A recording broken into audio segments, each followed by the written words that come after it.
The turning on the thing? What do you mean? On the actual webinar?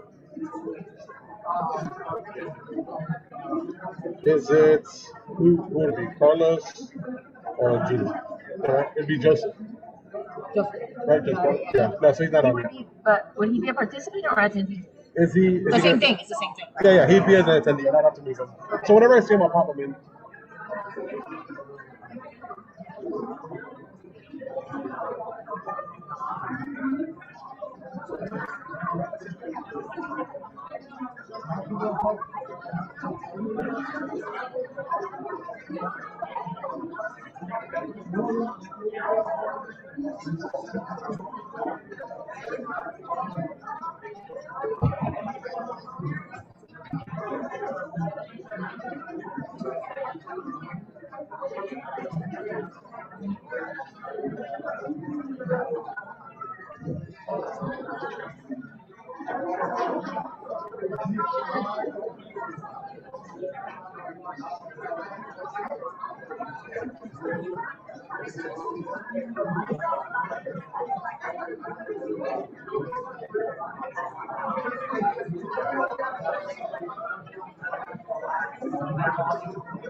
Hello,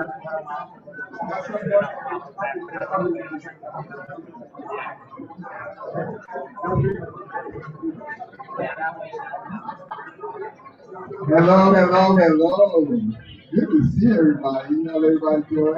Good to see you, good to see you. Some people are looking at me like, I think I saw him outside earlier with a hat on. He's like Superman. He made a change real quick. He was like changing the marquee about 20 minutes ago, but it's all good. All right, you guys can take your seats. We're gonna get started so we can get you guys. I know you guys have a big party planned after this, so there you go.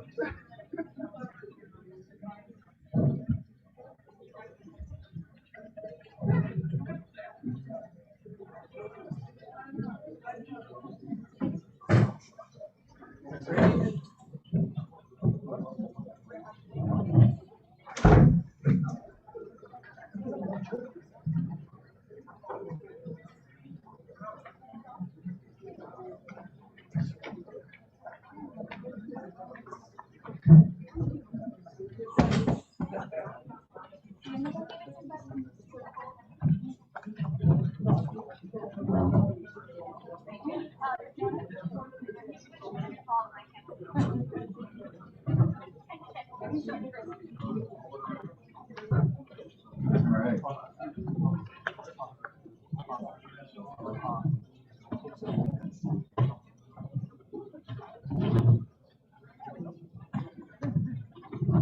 Good to see everybody here.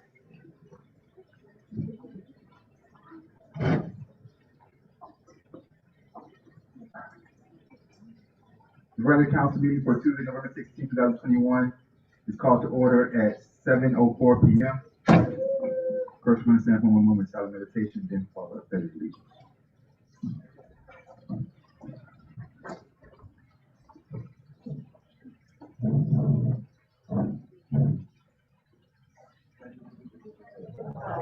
United States of America, and to the republic for which it stands, one nation, under God, indivisible, with liberty and justice for all. Thank you very much. Madam Clerk, let's start. Roll call, Mayor Hendrickson. Here. Vice Mayor Bergeron. Present. Councilperson Farrell. Here. Councilperson Lightfoot. Here. Councilperson Martin. Also present for the record, Mr. Kobe Davis Kirk, is the new business manager, and to Zoom, Joseph Gunner. Thank you very much. We'll check on that. Thank you very much, Madam Clerk. Next is approval of the agenda. I do have one deletion, is the October minutes. We'll do those another time. But the October minutes is the only deletion. Besides that, do I have a motion to approve the agenda?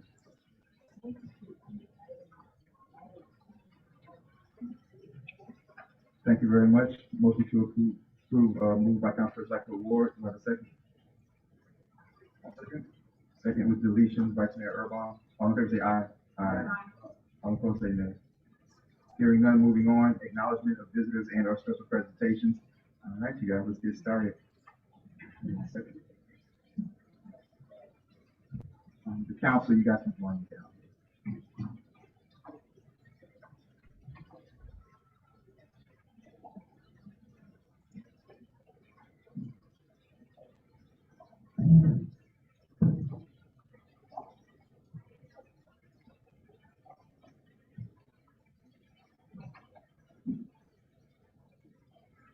So, you good? You guys here for full moon? Shout out to full moon here. So you all, we have we're going to start off with something that's not a very happy thing. Then we're going to move on to something that's kind of bittersweet. And then the final thing we're going to have is going to be something that's going to bring all of us happiness and joy. So we're going to start, subtle. We're going to move up higher and higher. November, the first thing is, you guys, November is Pancreatic Cancer Awareness Month. Throughout the years, our community, we always acknowledge pancreatic cancer in November. It's interesting because every year that, we've had this on the agenda, when the agenda goes out, the week last week, it didn't go out the week before. And so what happens is that I'll always get like a few residents that reach out to me, and they'll say, "Oh, it's good to see you guys are acknowledging, pancreatic cancer. I had my dad passed away from it, or my uncle passed away from it. And so nothing was different this past weekend. I just have a few residents reach out, and they said that they were happy to see that we were going to acknowledge pancreatic cancer, in November. And so I just want to say to those residents, I told them that we've been doing it. They can watch us on Zoom, or they can watch the meeting later. I just want to say to you all, and you know who you are, I'll put your names out there, but our heart goes out to you and to the entire community for everything you and your family have been through. It's interesting because it's almost like every month we do something about cancer, right? Because a couple of months ago we were here, we did childhood cancer, and then last month we did breast cancer, and now it's pancreatic cancer. So it's just cancer is just one of those things that just in our society, just throughout history, that we continue to battle, and we just can't give up the fight when it comes to that. I do want to say something just education-wise before we conclude here, and I'll allow the counselors to speak if they want to say something. But if you have these symptoms, abdominal or back pain, jaundice, low appetite, weight loss, swelling of the gallbladder, blood clots, pulmonary embolism, diabetes, fatty stool or gray stool, nausea or vomiting, fever and chills, and some fatigue and constant fatigue, you guys. Not just fever and chills, but fever and chills and constant fatigue over a long period of time. If you have a long period of time with diarrhea or constipation, then please go to the doctor, because those are telltale signs of pancreatic cancer. And the bottom line, as always, with any disease, with anything that we have to go through in life, the bottom line is try, if you can, to always go get regular checkups. Try, if you can, to always go get regular checkups. Because a lot of these things, if they catch it early, your chance for survival really goes up. Counseling, thank you very much, you guys. I appreciate that. And again, our heart goes out to everybody who's trying to switch stuff. All right, moving on, you guys. Now we're going to go to bittersweet. All right. So the next thing we're going to talk about is the Chief Magnuson. So Chief Magnuson has been with us for a little while, and throughout his time that he's been here, I've grown very close to Chief, and Chief, Chief, we're not even going to talk about too many different things, Chief, but there's so many different times where you and I had to come together, and the manager many times had to come together and just take care of things and do things that we just never mentioned. And it's interesting because I had a meeting today with somebody from the Department of Water and Sewer, and that reminded me, Chief, I don't know if you remember this. Where's Chief? I see you, Chief. Chief, you're gonna remember. Chief, you're gonna shake your head up and down as soon as I say this, Chief. But Chief, a while ago, a pretty significant time ago, Chief, it was early Sunday morning, and it was about 2:30, 3 o'clock a.m., Chief, and you called me because over here in the community, it was water going everywhere, and this was early Sunday morning, about 2:45, 3 o'clock a.m., and you called me. You said, Mayor, you said there's a leak of water. It's flooding the entire community. It's flooding the entire village for a few streets. And he said, and I called Department of Water and Sewer. He was like, but they're ignoring me. He said, maybe with a name like Mayor in front of their name, maybe they'll pay attention to you. And I said, okay, Chief, no problem. I said, Chief, let's just keep going. Let's just keep going and keep going. You guys remember when I did the State of the Village, I said, just be persistent, right? And so from about 3 a.m., this is Sunday morning now, about 3 a.m. to about 5:45, 6 a.m., we called them back to back to back. They kept telling us, I said, it must be a water pipe or something like that broke. No, we're looking at our maps right now. There's no water pipes in Elbertown. They all got removed from that area 15 years ago, 20 years. I'm telling you, it must be a sewage pipe. I'm like, we don't got sewage. So, we have septic tanks, so it can't be a sewage pipe. Anyway, they kept putting me, well, the supervisor, I said, well, put me with that supervisor. Sir, it's Sunday morning. He's asleep. I'm not waking him up. Kept calling, Anyway, pestered them so much, me and Chief, we were on those phones for about 3 hours. So when they came out, finally got the third supervisor that told everybody else, oh, well, there was an old map and we didn't remove every water pipe. And then we just forgot to put it on the new maps. So they came out Sunday morning and we took care of the flooding because we didn't want that to affect the villagers and affect their property and affect everything they had to go through. So Chief, I've been through so much with you. My brother, you might as well come on up. I've been through so much with you, and the council's been through so much with you, and you've always been there for us, and we really appreciate it. And this is, Chief, you gotta bring a better hand, Chief. You gotta bring my friend up with you now. You have to bring, see, you know, that's my homegirl right there. Now you gotta bring her up.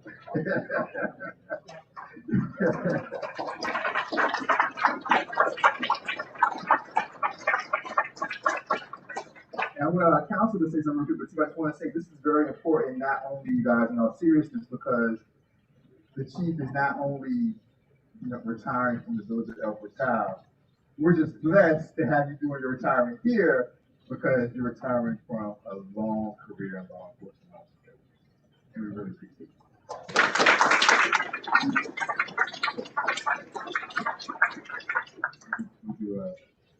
The next few minutes. I appreciate it.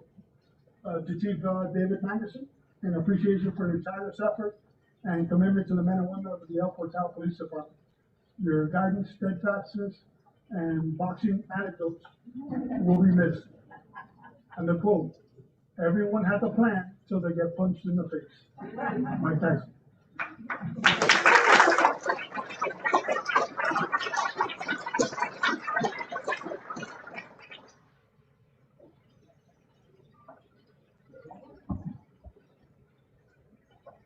This is too soon for me. You just got to keep y'all. But to see all the family members, I don't think I want to fight all of you all. It's kind of a sad and yet happy time because I'm retiring next week. So I know the feeling, I know the thought. But this is a wonderful person. I don't know how he is with you all, but it's been great. Great in El Portal. I'm missing someone though. I met him at the airport. Is he here today? You see, you family? When you miss family, you just miss family. I met his son, and all I had to do was read the name, and I went, are you the son of, he said, yeah, Chief Atkinson of El Portal? I said, yes, I'm on the council. Oh, hi, how are you? You know, that type of thing. So I'm going to miss him a lot. I really am. He's a good chief. When I was city manager, I would have been glad. When I was city manager, back in the day, I would have been glad to have him out chief in the 5 cities that I happen to be deputy. Thank you so much for your service.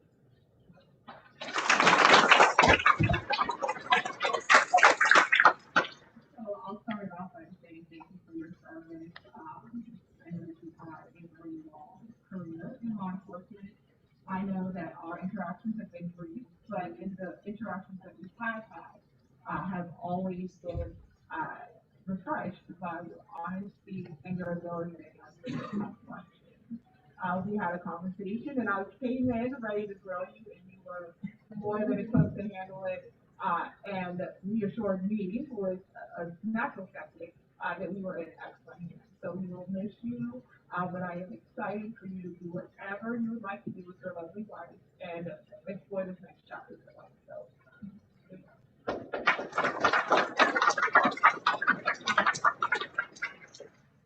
Thank you for your service. And enjoy your retirement and your free time. That way your wife, your family. Thank you for your service.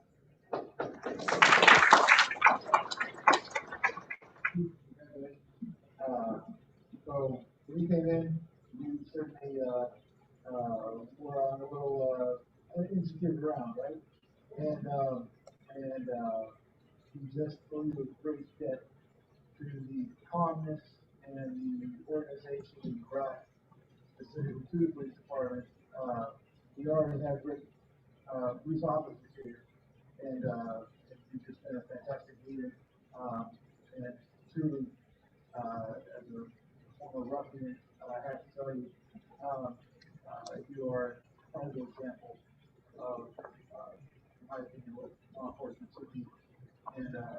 have more people like you who really honestly would not be dealing with a lot of drama around this issue. So you'll be missed, but at the same time, sincere congratulations.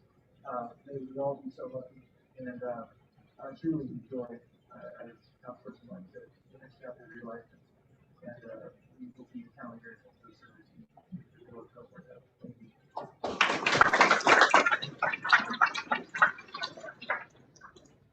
Chief Maggie, David and Rescue, thank you so much for these years of service to Alpha Town. You know, we went through a rigorous vetting process to find Chief Magnuson to replace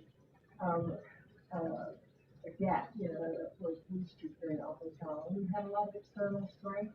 We came in and such a professional, such a family, but always tough and firm. You were able to come in and make some change and really get us on top of it. And for that, I will forever be grateful. Thanks for being an ally and a friend, and for just steering a really good, you know, department. We had great resources, and you really knew how to put out the best in your team. So thank you for everything you've done. And, you know, this is a well-deserved retirement, but I'm going to call on you sometimes. All right, thank you.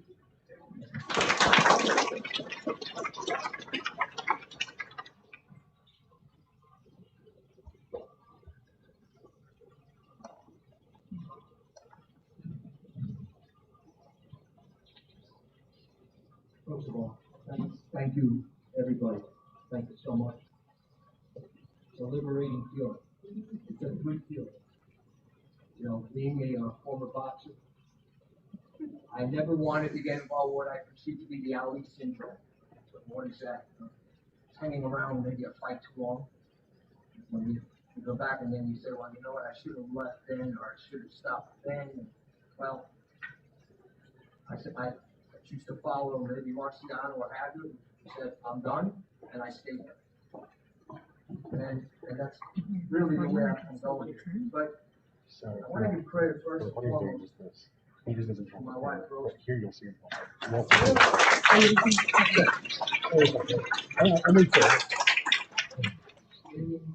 Anybody, never be overbearing, never yourself at my decision. You're remaining close enough to do sound counsel if need be. And this was one of those times. So Rosa, thank you. Having a second in command, ascend to the top spot of the organization in and of itself is a source of pride. And I've always said, going back to boxing, we're a bantamweight sized department.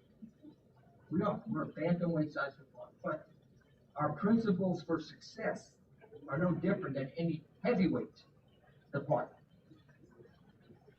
Obviously, it seems like we're doing something right here. We're able to look within to find success. Someone who understands the agency, its history, its culture, its personnel. Sadly, you don't have to travel too far to Dade County to find places where that's just not done right. You can look them up yourself. Where it's one crisis after another. That wasn't the point. It didn't happen here. I consider the manager, the mayor, the council, my friends, people I admire. Every one of you people I admire. Isn't that the way it should be? Doesn't that show some stability in an organization, in a town, in a village, in a city? Not everything needs to be incessant drama by those clamoring for attention, either with a badge or from time to time.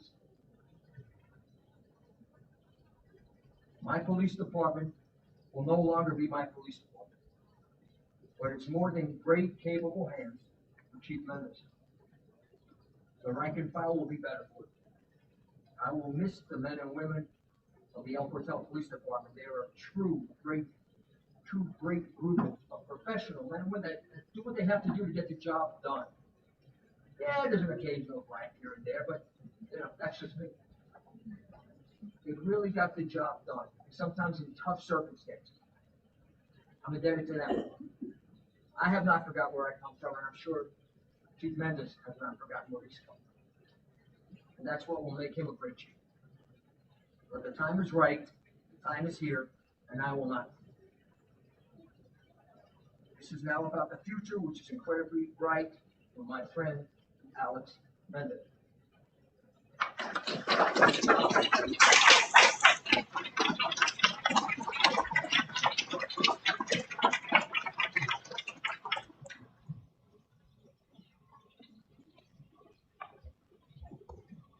One month better the cap for this group behind the mayor's council, the manager. They asked me to swear in the new chief. And I'm beyond honored. And again, when this night's over, you think about it, ask yourself, where else does that happen? Not too many places. It's about you. Repeat after me, and when I say state my name, don't say state my name. That's your right hand. I, Alejandro Mendez, being duly sworn in as Chief of Police of the Village of El Portal, do solemnly swear that I will support, protect, and defend the Constitution of the United States of America and of the state of Florida, and that I will in all respects observe the provisions of the Constitution of the state of Florida and the charter of the Village of El Portal, and that I will faithfully discharge the duties on which I'm about to enter. I do further swear that as Chief of Police, I will faithfully serve and protect to the best of my ability all citizens regardless of race, color, or creed. I accept by the law enforcement code of ethics as my standard of conduct while on and off duty, and swear to faithfully abide and defend the same. Congratulations.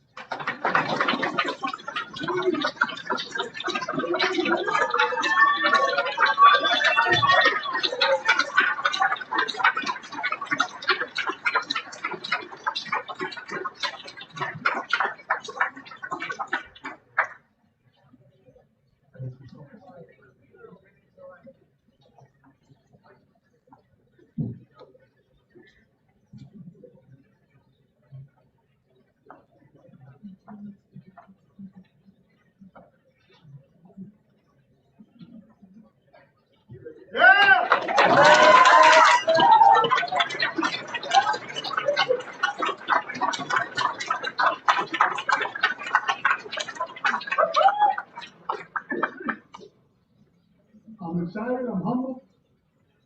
I thank Christ, my wife, my family, my friends. Wow, the friends.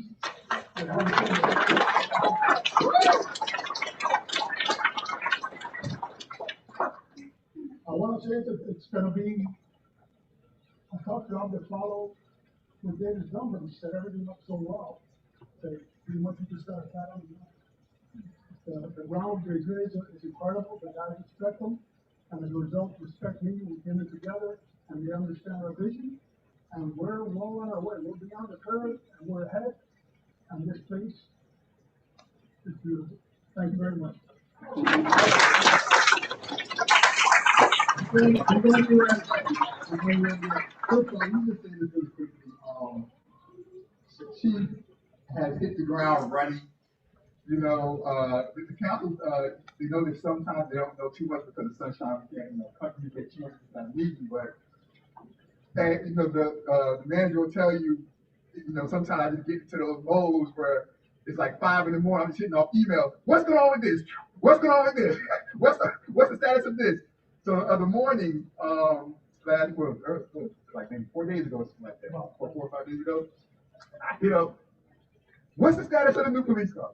What's the status of this? What's the status of the computers and printers for the police? What's the status of, right back, he's like, oh, well, we got 2 quotes for this, and we're on the 3rd quote, and we got this. What's right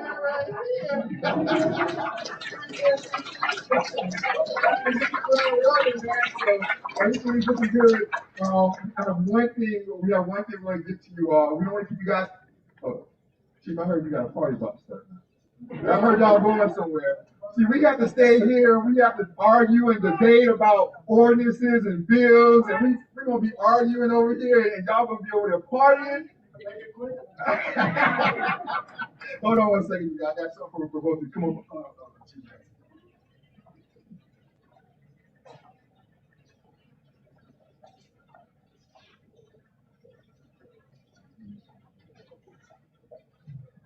So, we have a bunch of stuff over there, Chief Max, and most of it's for you because you're retiring. I'm not gonna open everything right now because we want you guys to be able to get to your party. Just know that the majority of that stuff over there, Chief Max, is all boxing related. All boxing related, all of us. So when you're gonna get home, it's like an early Christmas. All right, it's all boxing related there. We also have something else there for you to get you started. We're gonna give you that in a second. But these two though, myself, the village manager, the council, Clerk Jacoby, we wanted to give you guys and have you guys open these up right here. This one right here says, Chief Magnuson, relax and unwind. The village of Elford Town. Go ahead and start opening that up, Chief. Go ahead. It's really just go ahead and open it up. And this one right here says, you guys, this will make all much more sense once they open it. This one right here says, Chief Mendez, get ready. With 3 exclamation marks. You go ahead and open that up. We're going to see what we're talking about right there.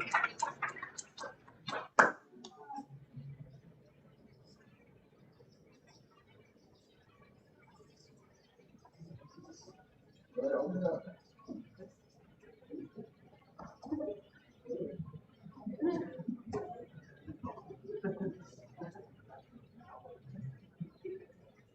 Whiskey glasses, police inspired. Chief Magnuson, relax and unwind, go home. Chief Mendez, you might have to get ready. You might be needing those. So you might have to get ready with them. Get ready. So that's how that went. You guys, we appreciate you all. Council, you got anything you guys want to say before we sign off? I just want to thank you to the family. Yeah, we'll take a picture. But if anything you guys want to say, So there you go. So whiskey glasses, Chief, relax and unwind, lay back and relax. And Mendez, if you drive you crazy, then you go.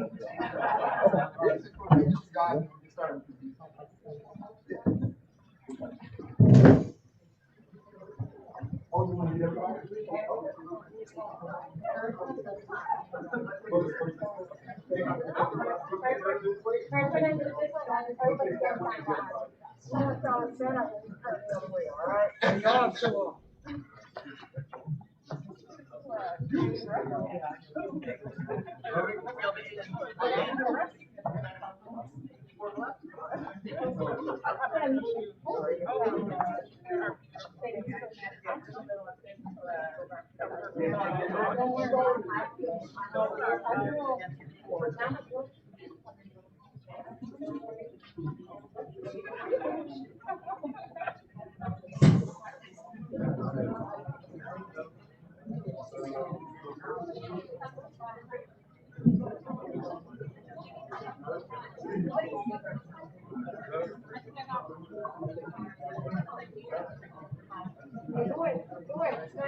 Okay, now everybody stand up and we're going to put these away.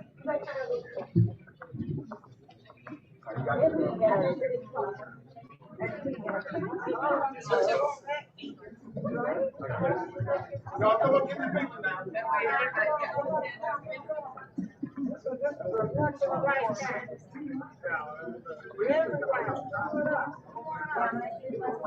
Hey, remember Ben and I are short? Yeah, so my short.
Many of the officers from Alport are consulting.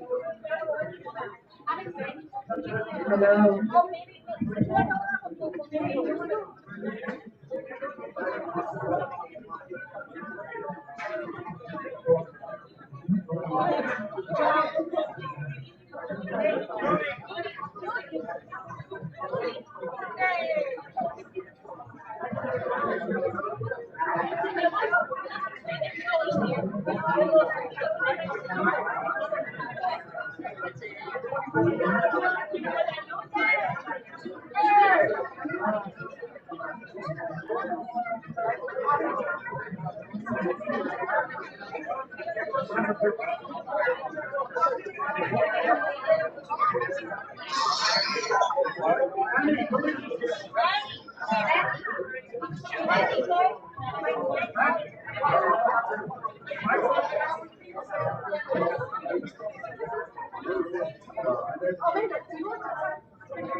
All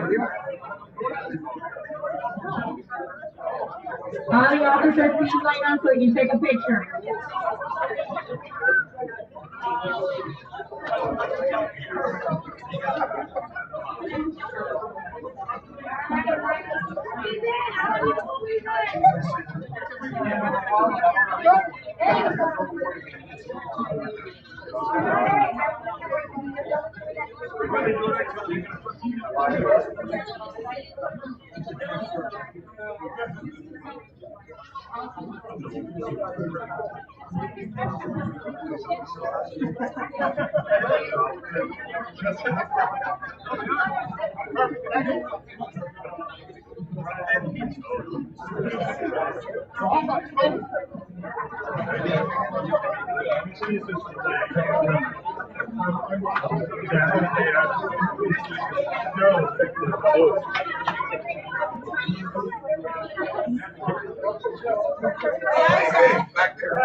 The man that baseball game was over. They have been trying to find him for years. He was a baseball game. I know they caught him. They saw him. They found him.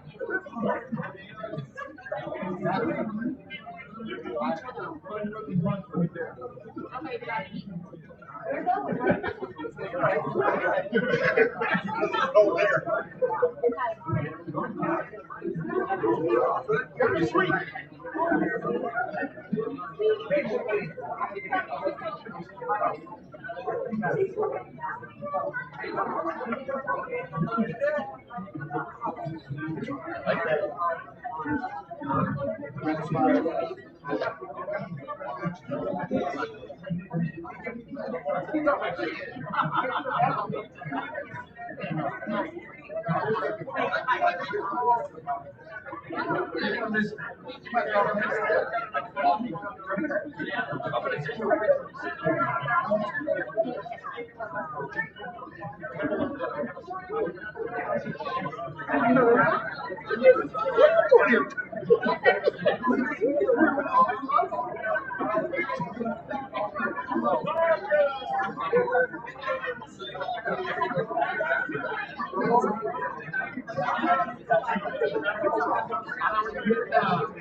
Show a picture of you. Yeah, he saw me.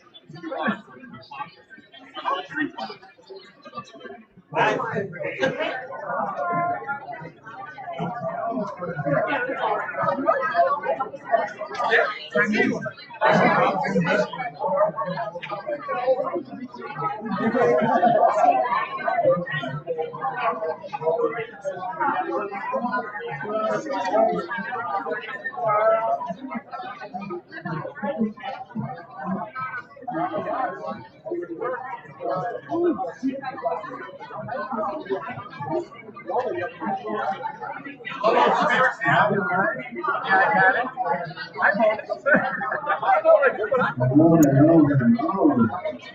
right, you guys, everybody can stay. You don't have to leave. But we're about to go do some boring political government stuff, and y'all might get social like.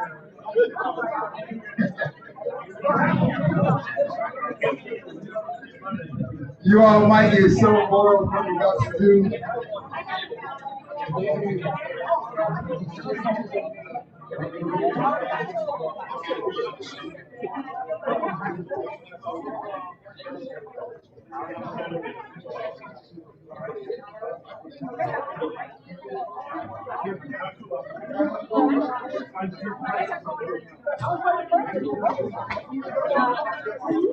Never mind.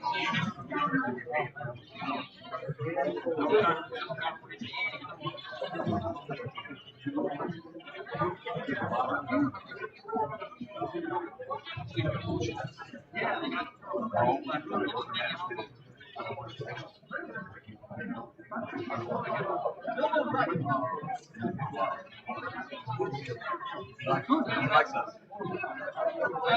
You know what he does? They really like it. They just say, they say that when we're there, they feel safe. Yeah, I don't understand that from they're like, well, thank God you're here. Thank God I'm here. No, I mean, you're here.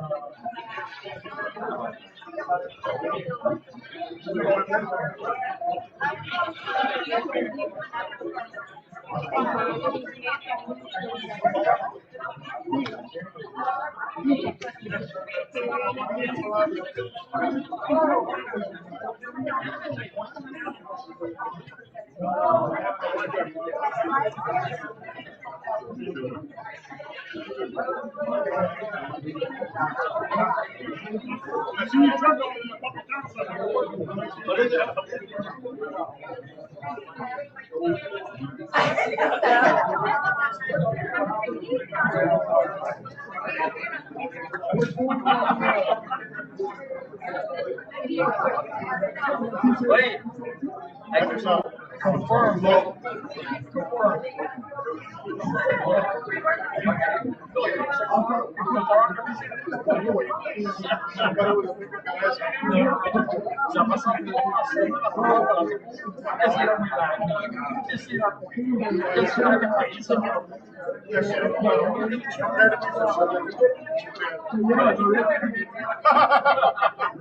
No, si con el texto no, canciones que te siguen.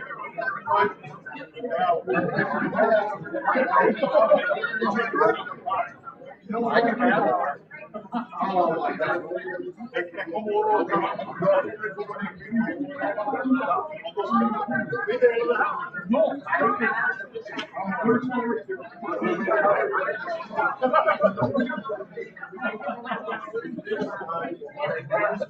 Well, that's another good.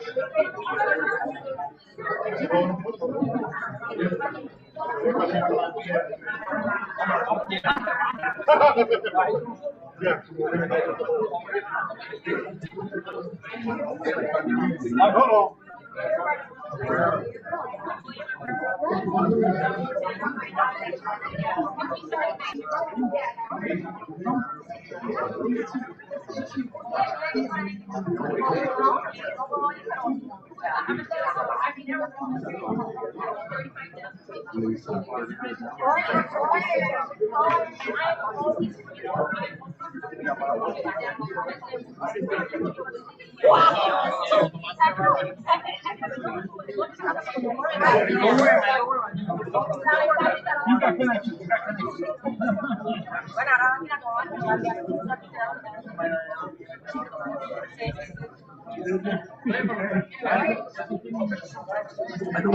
Follow me. Ya tú estabas curado. Let's do it. Well, I still thought.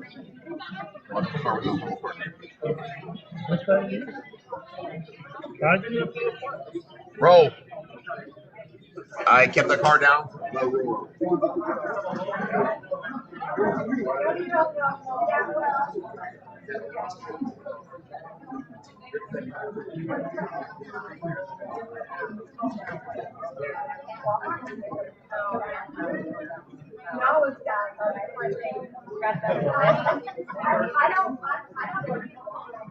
Yeah. 45 minutes.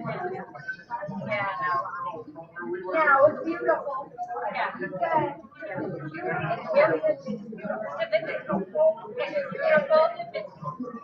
Yeah.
Okay, I know we got to bye. Wait a minute.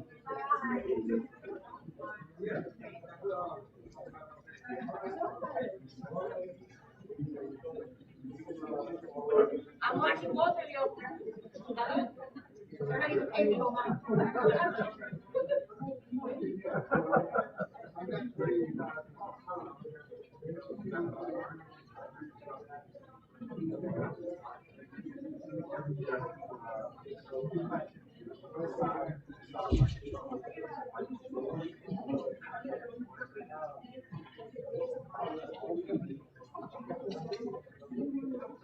All right.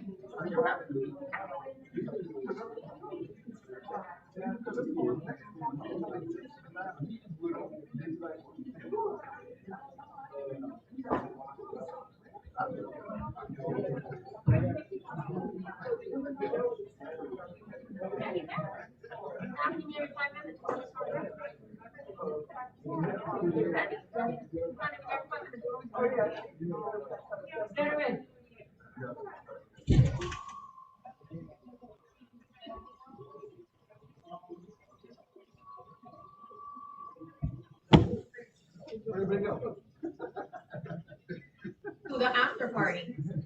Where you going to? Yeah, I'm going to the bathroom shower.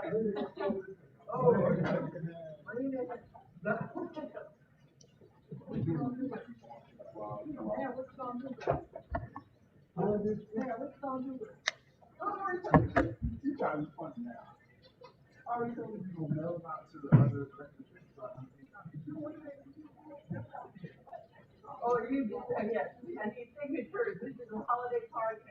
I was already told, they give a hard time.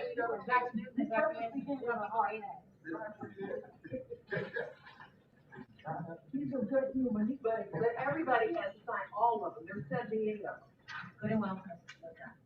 There ain't even 78 things.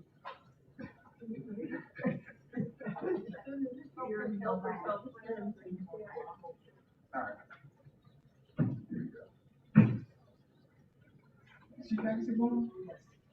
Well, they're out. All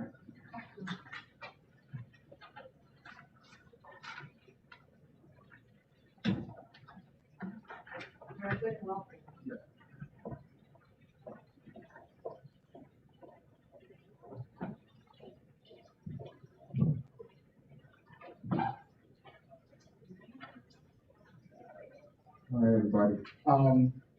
Much respect and much love to Chief Magnuson and incoming Chief Ninja. Next is good and welfare. If anybody has anything you want to say, you have 3 minutes. You come to see your name after for the record, and you can talk about anything that is on the agenda.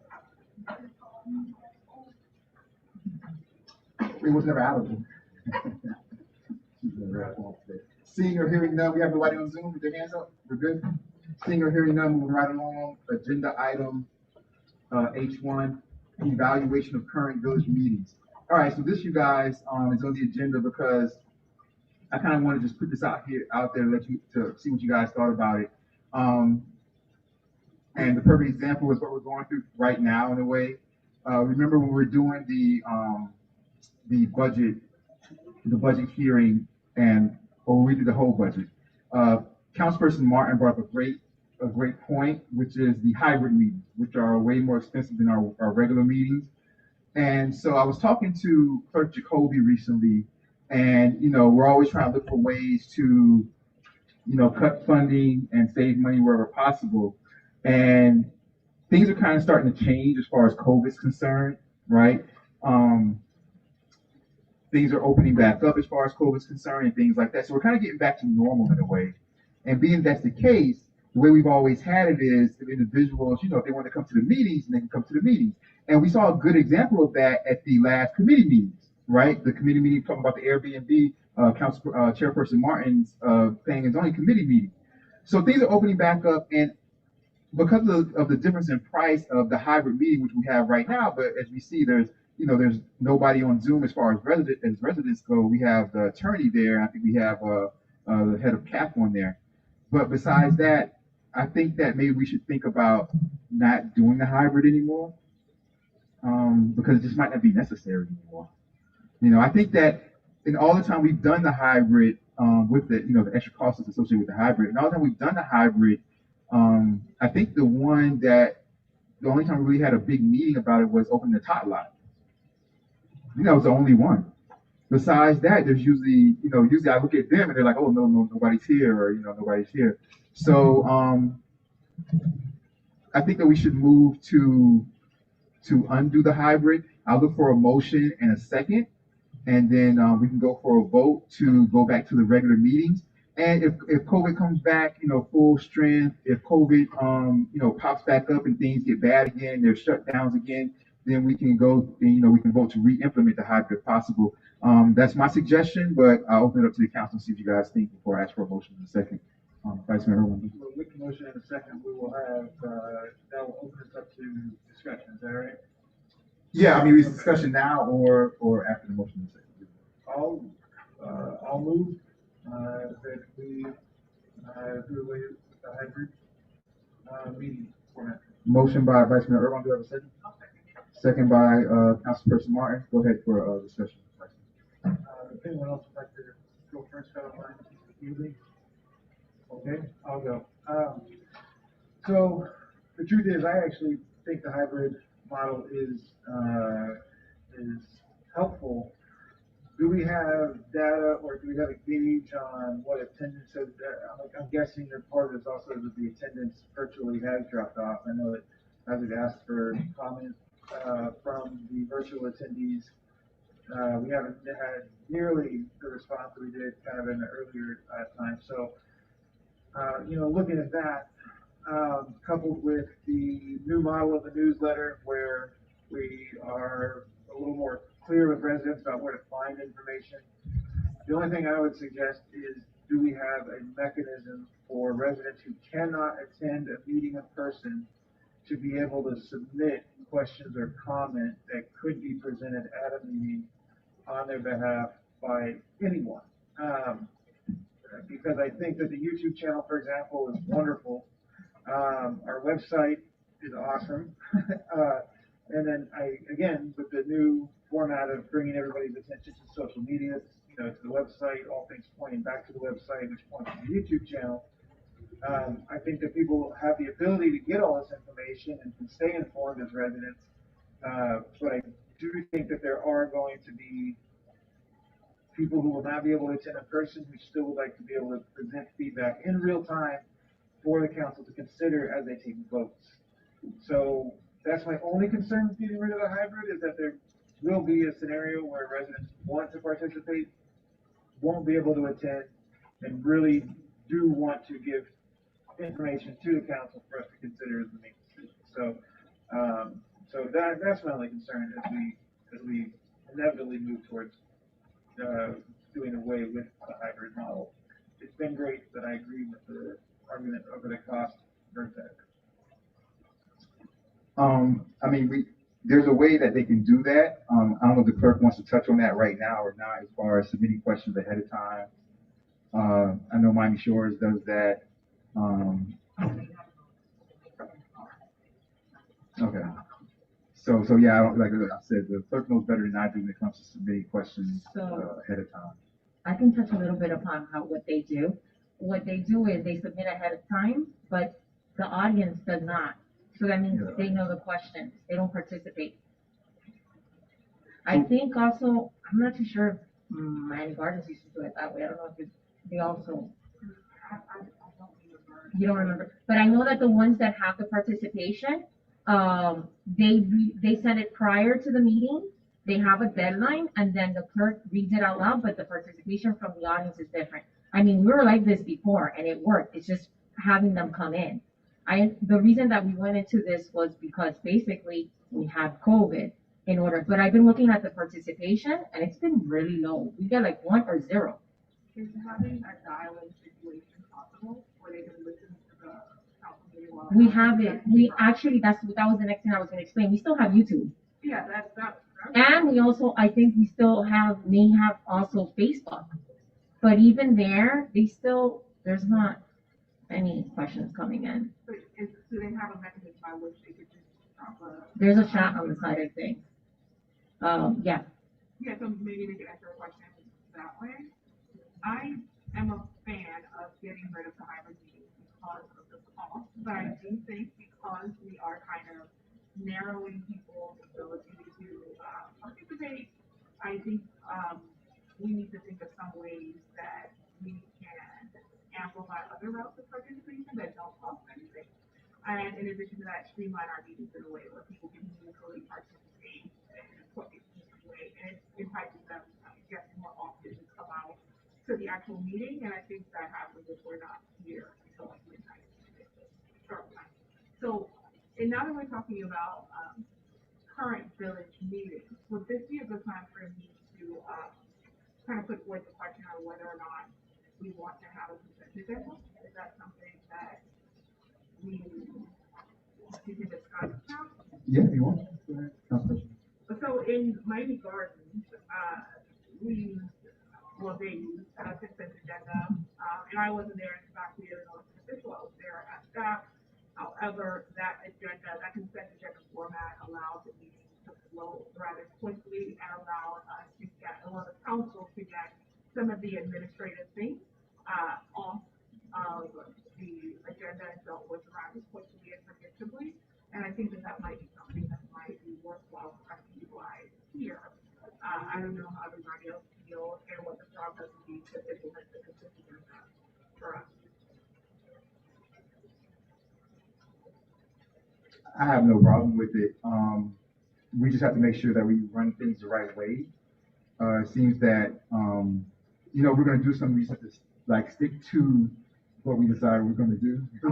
Well, I just need ignorance to say, what is a consent agenda? So there would be a section of the agenda that would just deal with items that were solely administrative. Like if the manager had, an extension to a contract that was pretty form, we've done it forever. There is no reason for us to have it as a discussion item. So in the very beginning, the council would have access to the consent agenda, and if there's something put on the consent agenda portion that you don't agree with that you want to discuss, you can pull it for discussion. However, what the mayor would do is at the very beginning, he would say, hey, most people approve the consent agenda, and all of those items would be approved in one fell swoop instead of it being a situation where we had to run through each individual item. And I mean, I don't want anybody to feel like this kind of limits our ability to discuss items, because I do want to like emphasize that you can pull anything off of the consent agenda and say, hey, I don't think it should be on here, and I want to discuss it for whatever reason. Okay, so similar to we basically did that at the beginning of this meeting, but we sent over the minutes, right? So similar to that, but having it worded as the consent section, and then if you protested with majority vote, then that item would be folded out into discussion items. In a nutshell, right? Yeah, for sure. And I think part of the reason why, at least I've heard, and if residents don't feel this way, I am the first person to say, when I get new information, I have no problem saying I'm wrong and changing my mind. I've heard from a lot of people that the length of the meeting is a deterrent to actually participating. So to the extent that we are trying to figure out ways to really give them access, I feel like a big way to give people access is by not commandeering so much of their time and mental space with certain things that are not necessarily items that impact their day-to-day life in the village. It's more administrative items for the managers who to be able to put this on the administrative agenda and like have it easy done. And that would be more easy. At least I hope it would be more easy. Okay, so then not to throw an additional wrench in the discussion, but I feel like I feel like that would make a lot of sense. And at the same time, if we were to consolidate committee meetings, essentially reducing the number of committees, but expanding so combining similar committees. And we talked about this in the past, so that would be, it'd be less intimidating for residents to be like, oh, I have to sit through 2 committee meetings to participate in the committee meeting I want to participate in. Whereas if we combine them, the residents might be more likely to show up to the committee meeting. They have an opportunity at the beginning and at the end of the meeting to kind of say whatever they want on the topics, right? Are the committees mentioned in the package? Yes. Individually? Yes. Okay. I was just gonna say, yes, thank you, very much, Councilperson Martin. Real quick, Vice Mayor Urbani, thank you very much, people. The committee meetings, instead of combined, they don't have to take a long time if we don't make them take a long time. Right. You know what I mean? Like when I first came on, I think psychologically the residents like, oh man, it's 3 committee meetings, and the one I want to is last. I'm not gonna go. But remember, okay, I understand what you're saying, but remember, I changed them around so that the ones that offer the most visitors come first, which is why I changed around. So planning and zoning's first, and then the administration and finance is second, and then your public affairs is third. That's usually like one that people don't really come to that much. Okay. Remember that, but all that is, you guys, and I agree with the consent agenda also, but all that is that we make these meetings as long as we make these meetings. Okay. So as long as we improve our messaging, bring that text message thing on board so people are aware ahead of these committee meetings. Because the point about the committee meetings is if things can get resolved in a timely manner in the committee meeting with the public truly being aware of what's being discussed, then I think the consent agenda then at that point really makes sense because we've already hashed everything out. The public's already had a chance to really hear it. So it's not like someone coming into a full council meeting to a consent agenda, looking at the item thinking, wait a minute, when was that discussed? What are they talking about? Because I know certainly some things in the past that have definitely been an issue of the public being blindsided by some issues that showed up on the full council agenda. So I think as long as we have that clear, confident opportunity for people to understand what's coming out of the committee, I think a consent agenda definitely makes a whole lot of sense. Anybody else from the council? Good? Yes, go ahead, Councilman Michael. We need a big consent agenda, and I'm glad Councilwoman Martin has brought it up. But in this time, save time, we do have minutes, we do have other mechanisms for people to know what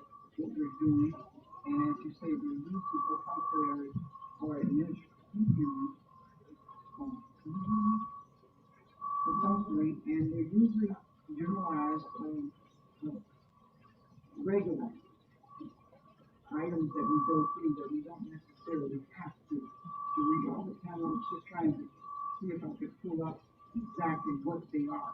Critical items should not be consent agenda items.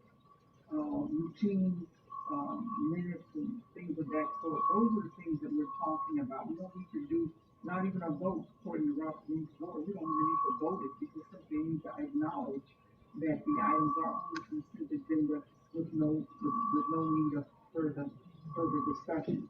It says that the consent is an instrument under Robert Rules that enables the body to consider and approve of grouping of routine items, meaning we don't have to do them one by one. We do approve them as a group that do not require board discussion and to take action through a single agenda item. There, I think that's what you're going at. Yep. In voting to approve what is on the consent of board is to report as having approved, accepted, or given its balance blessings to these matters, has established a record of having met its fiduciary or oversight responsibility, which is what the city manager, the village manager is always responsible for. Make sure we do it by the rule over a wide range of matters, all of which have already occurred.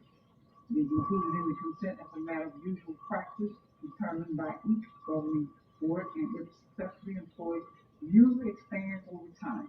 It often includes prior meeting minutes, management, finance, and committee reports, all of which are included in a packet. Thank you, Councilwoman Warren, for making that clear, circulating the directives prior to the meeting. These reports detail the actions taken by management or committees that are within our authority. Recommendations are managed recurring board action. I think this is what you're getting to, village clerk. Is defined in the bylaws of the board administrative policies are said to be considered as action items of the agenda. So we're not talking about the critical things, we're talking about the things that are repetitive more than likely. And we do have a lot of repetitive things sometimes. So I'm all for it. If you just said, did you need a second, I'd be glad to do that.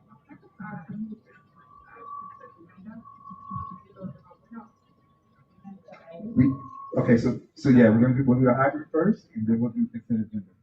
We're all there. No, you're perfect.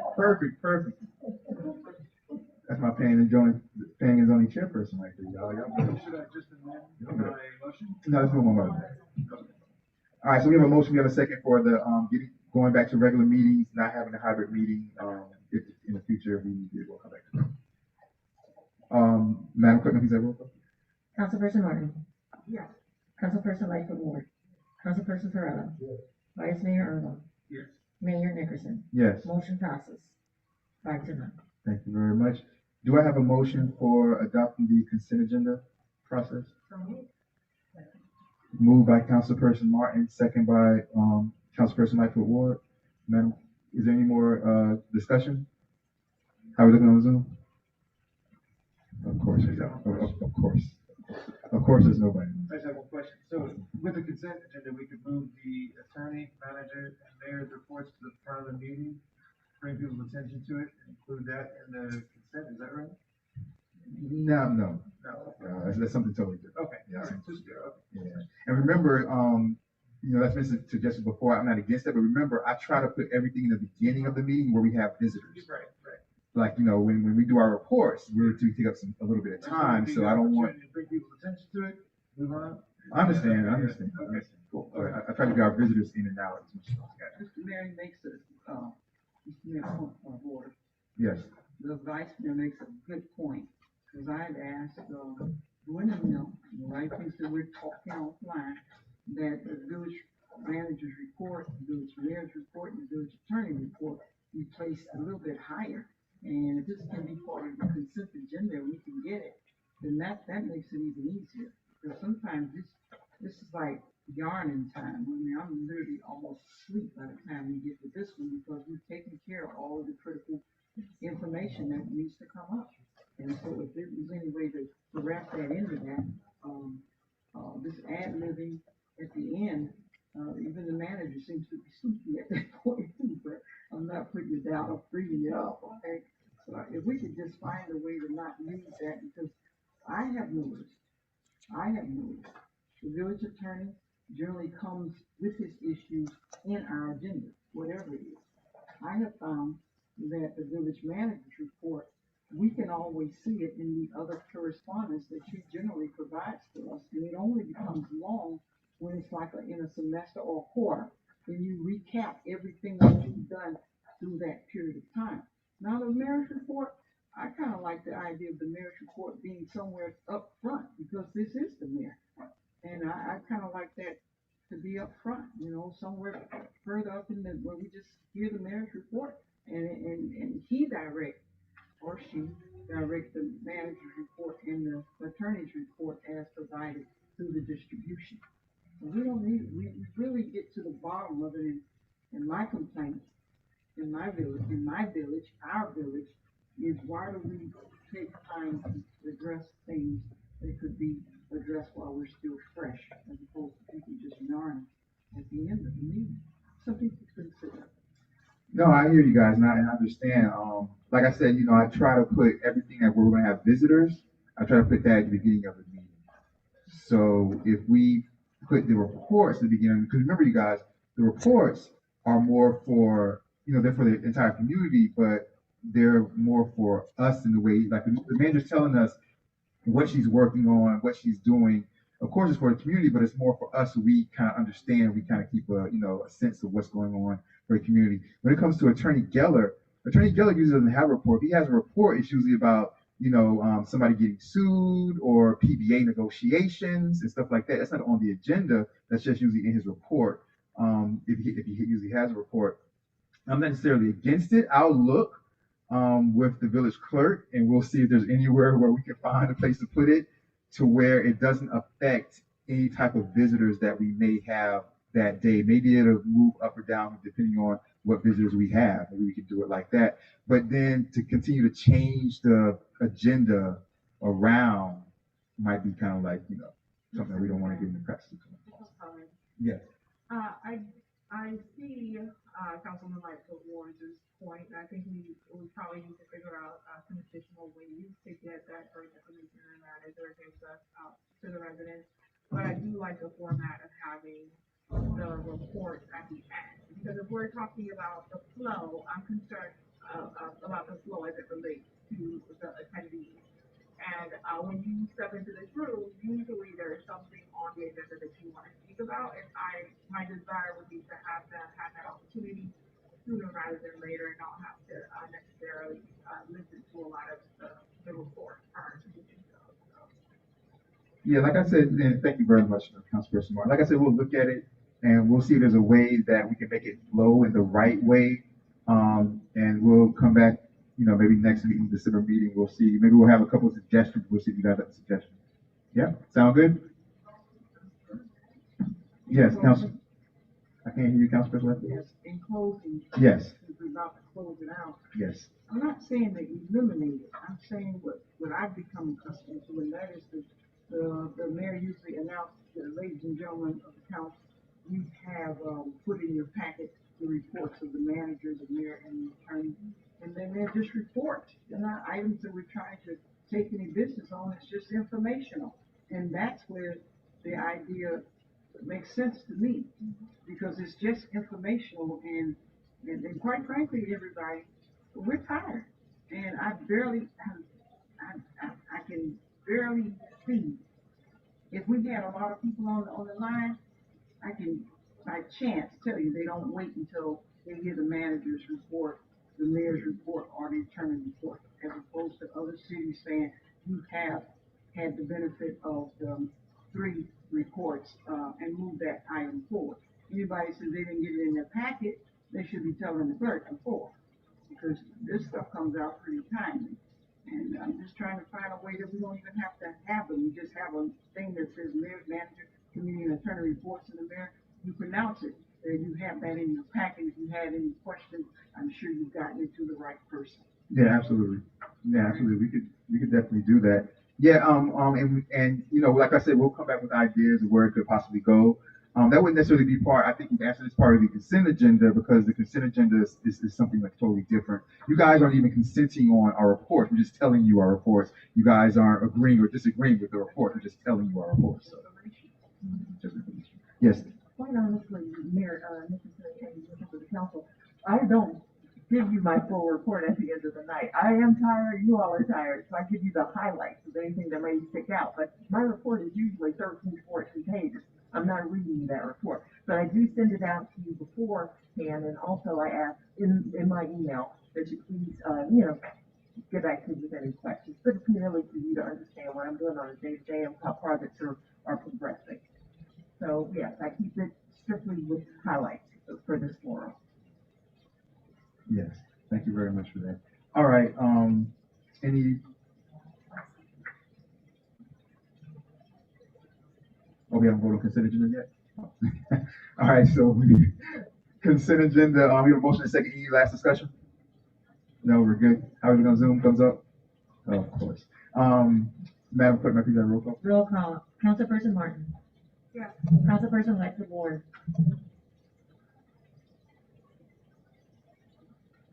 Oh, yeah. Councilperson Perrella. Yes. Vice Mayor Urban. Yes. Mayor Nickerson. Yes. Motion passes. Thank you. No, we.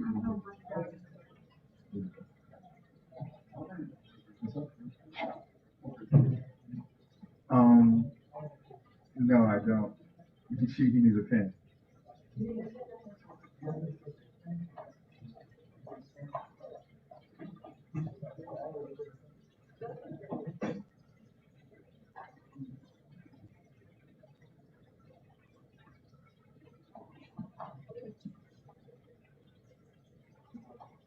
All right, you guys.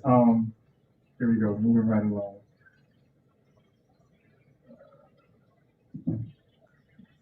H2 is the winter celebration. Before we get to that, let me just say, when it comes to committee meetings, real quick, let me just say this really quickly, you guys. If you've noticed for the committee meetings, if there's not anything that we need to discuss, we can cancel those committee meetings. I've done it a couple of times. All right, but there are others that we need to have. So just kind of keep that in mind, so we don't look. If we don't have to have a meeting, I won't do it. Okay. We won't do it if we don't have that. All right. Yeah. I mean, the regular council meetings, we need to do that. We have to have per charter. We have to have we have to have 11. It says 11 in the charter. So that's everything except for our August that we don't have the meetings. So we have to have the regular council meetings. But the committee meetings, we can cancel them as we don't need them. So that being said, moving right along. H2, winter celebration. Okay. So I'm going to let Vice Mayor Urban come in a second. Let me just say this. And I want to know what you guys think about this. So, we backed off of having, I think rightfully so, we backed off of having, a lot of events. It saves us money and, we haven't had a lot of turnout for a lot of the events so far. If anybody has the appetite for any type of event, I think that the holiday event should be the one that we might consider putting some oomph behind. Because, the holiday season is usually the season where people are more jolly, people are more about family and coming together, and just the feeling in the air during the holidays. So I just think that if we're going to consider to do any event, I know Vice Mayor Urban, was talking about the holiday event in public affairs, and he wanted to move the full council, so that's why it's the one here. But if we want to do any event, I think we should put, I think it would be good. This kind of goes with how we're coming up out of COVID, how we just voted to get rid of the hybrid system, how things have been really opening up. The COVID numbers are down as far as individuals getting it and passing away and things like that, which is a good thing for our country. That being said, I think that we should consider putting some muscle behind and having a holiday event. And the clerk can tell you that we used to have a holiday event, and it used to be really nice. It was outside right here in front of Village Hall. We would have Village Hall open, but just for bathroom use. Nobody was really in here. It was outside, and plus, the weather is nice around this time of the year, be outside. And we would have somebody dressed. We have a Santa Claus. and they'd come for like a half an hour, and the little kids would just be so excited, and they'll be sitting right outside. We put a chair outside Village Hall. They'd be sitting on Santa's lap and telling Santa everything they want. And we have like 2 food trucks that would be there or something like that. We have a couple food trucks, 1 or 2 food trucks, and then we just have like music playing in the background. And the residents loved it. So I think that, you know, if we have the appetite for any type of event, it should be the winter event. And I think that, you know, we should put our muscle behind a winter event, if possible. I guess I'll turn it to Vice Mayor Urban and let me know what you guys think about that. All right, so I spoke with Maribel with the Women's Club, and told her, you know, the discussion we had at the committee meeting was if we did 2 nights, right, kept the, you know, west side, east side, or central, however it works, to avoid crossing the major thoroughfares, then that might avoid having to incur the cost of hiring off-duty police officers, right?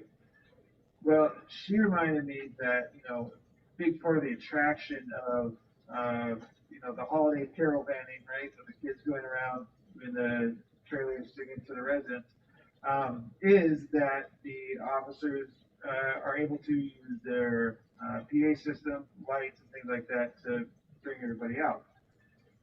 So the discussion was, okay, if we did 2 nights and kept it to one side, maybe, you know, if you were doing 2 nights, it would be $200 per. If you did 1 night where you needed 2 officers because you're crossing the major streets, you know, 6 dozen, you know, 6 half dozen of the other, right, being the same. So what I discussed with her was if the Women's Club put out $200 for 1 officer, and either the council finds $200 in the budget, or a council member, I certainly volunteer for $200 out of discretionary, right? You accomplish being able to pay for the officers in the night, do it on 1 night, which is less stressful on everybody, and be able to go through the entire village. And so that was kind of the discussion we came up with. In addition to that, she was saying, you know, it wouldn't be that hard to raise a little bit of money. And I told her that if we, you know, passed the hat, the first $200 would go towards making the Women's Club whole, and then anything else beyond that would go towards whatever was coming out of village funds, right? And so I certainly would volunteer to take $200 out of my discretionary to pay for the village's portion, right? So we're still at 0 cost out of the general funds, and be able to have its events. She also reminded me that, you know, the Women's Club really wants to do the holiday caravanning because they've been a part of it for 5 of the last 8 years, she was saying. And then that was also a huge highlight of the season last year, you know, in the middle of COVID. It really was a great thing. So that was the format that we discussed. And in terms of having, you know, she was asking, are we doing a tree lighting or other things we've done in the past? And Maribel was just awesome, completely deserving of Citizen of the Year. And she had a suggestion of, you know, like a hope or a wish tree, or even to do something along the top left fence where people could tie hopes and wishes, you know, in a celebratory manner, you know, hopes and wishes for the new year, you know, somewhere here on the property. So in the years past, I think that they coincided the holiday caravanning with like the tree lighting or whatever happened that year. That took place here, and then the kids took off to the village singing to the residents. So if we did some event like that here at Village Hall, I think we could still pull off having the parade of singing children through the village. And then in terms of the cost of that, at least we would absolutely need 2 officers, 1 at the front, 1 at the back, because crossing North Miami Avenue and Northeast 2nd Avenue is treacherous and would not be possible without police escort. So if Women's Club is going to pick up the tab for 1 officer, someone from the council, I volunteer to pick up the tab for the other officer. She said, you know, we're going to have at least 10 cars. If we just say each car $20, that right there is already, the Women's Club is already whole. Just with that, we're back down to $200. So I think for a very nominal fee here, we can accomplish the full scale, one night only, which also eliminates the possibility of confusion. Someone on one side of the neighborhood saying, "Oh, I thought it was this night." Someone on the other side of the neighborhood saying, "Oh, I thought it was that night." So one night only through the whole village, make a big ruckus, have a lot of fun. And I think we could still, if we did want to do something here at Village Hall, in terms of some type of activity, just like in years past, it would almost feel like things were back to normal in that regard. Have the big event here at Village Hall, and then the caravan sets off to the village, serenading the residents. So that is what the discussion was between Maribel and I.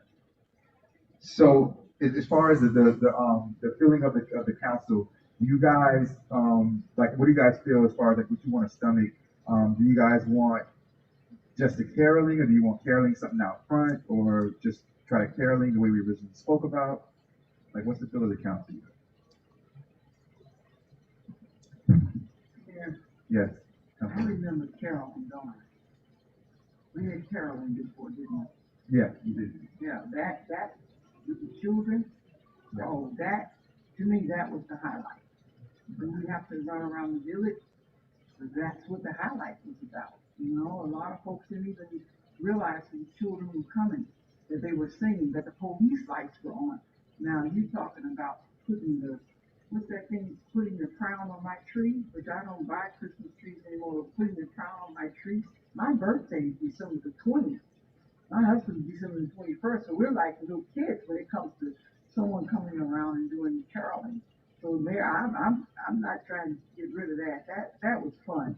That was a lot of fun. I just wished I was part of the parade. You know, that was a lot of fun. I'm glad it's being talked about now and not just springing on us. Do we want to stay here at City Hall? I don't know about that. I think one night of caroling was tremendous. It's what people talked about down until March. I mean, that was really, I became 12 years old again. Thanks, Mayor. I want to see it done that way. That was fun.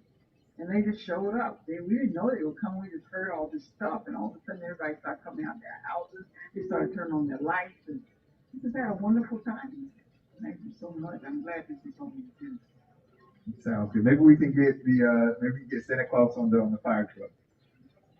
Maybe we can do that. Or his wife. or his wife.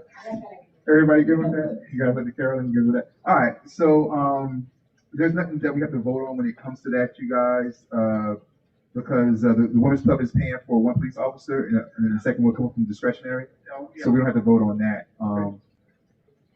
unless we don't want to use, vice mayor's discretionary. We can take $200 out of the contingency, which is a little under $80,000.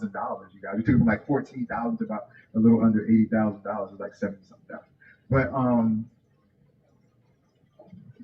so the vice mayor doesn't have to use his discretionary. But we have the caroling, and we're going to move forward with the caroling, and that will be that. Any last comments about the caroling, you guys, for winter celebration?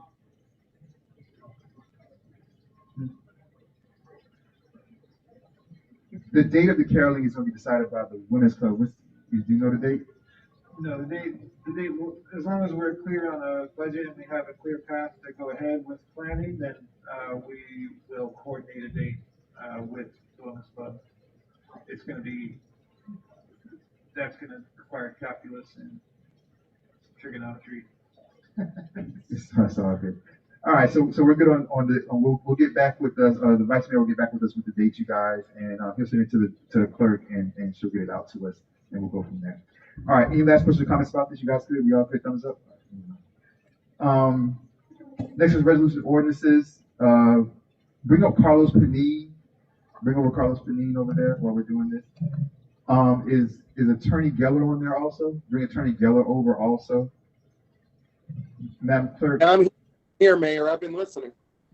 Does he? Mayor, do you hear me? Hello? We're turning you up, Attorney Geller. We're going to give you that second. I've been listening. I've heard everything that's being said. Of course, my brother. I wouldn't even doubt it. All right. So, Attorney Geller, I don't know if you have the agenda in front of you, or it might be hard if you don't have it in front of you. If not, we'll get the clerk to do that.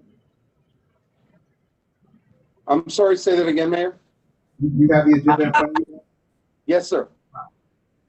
Can you read the resolution I-1?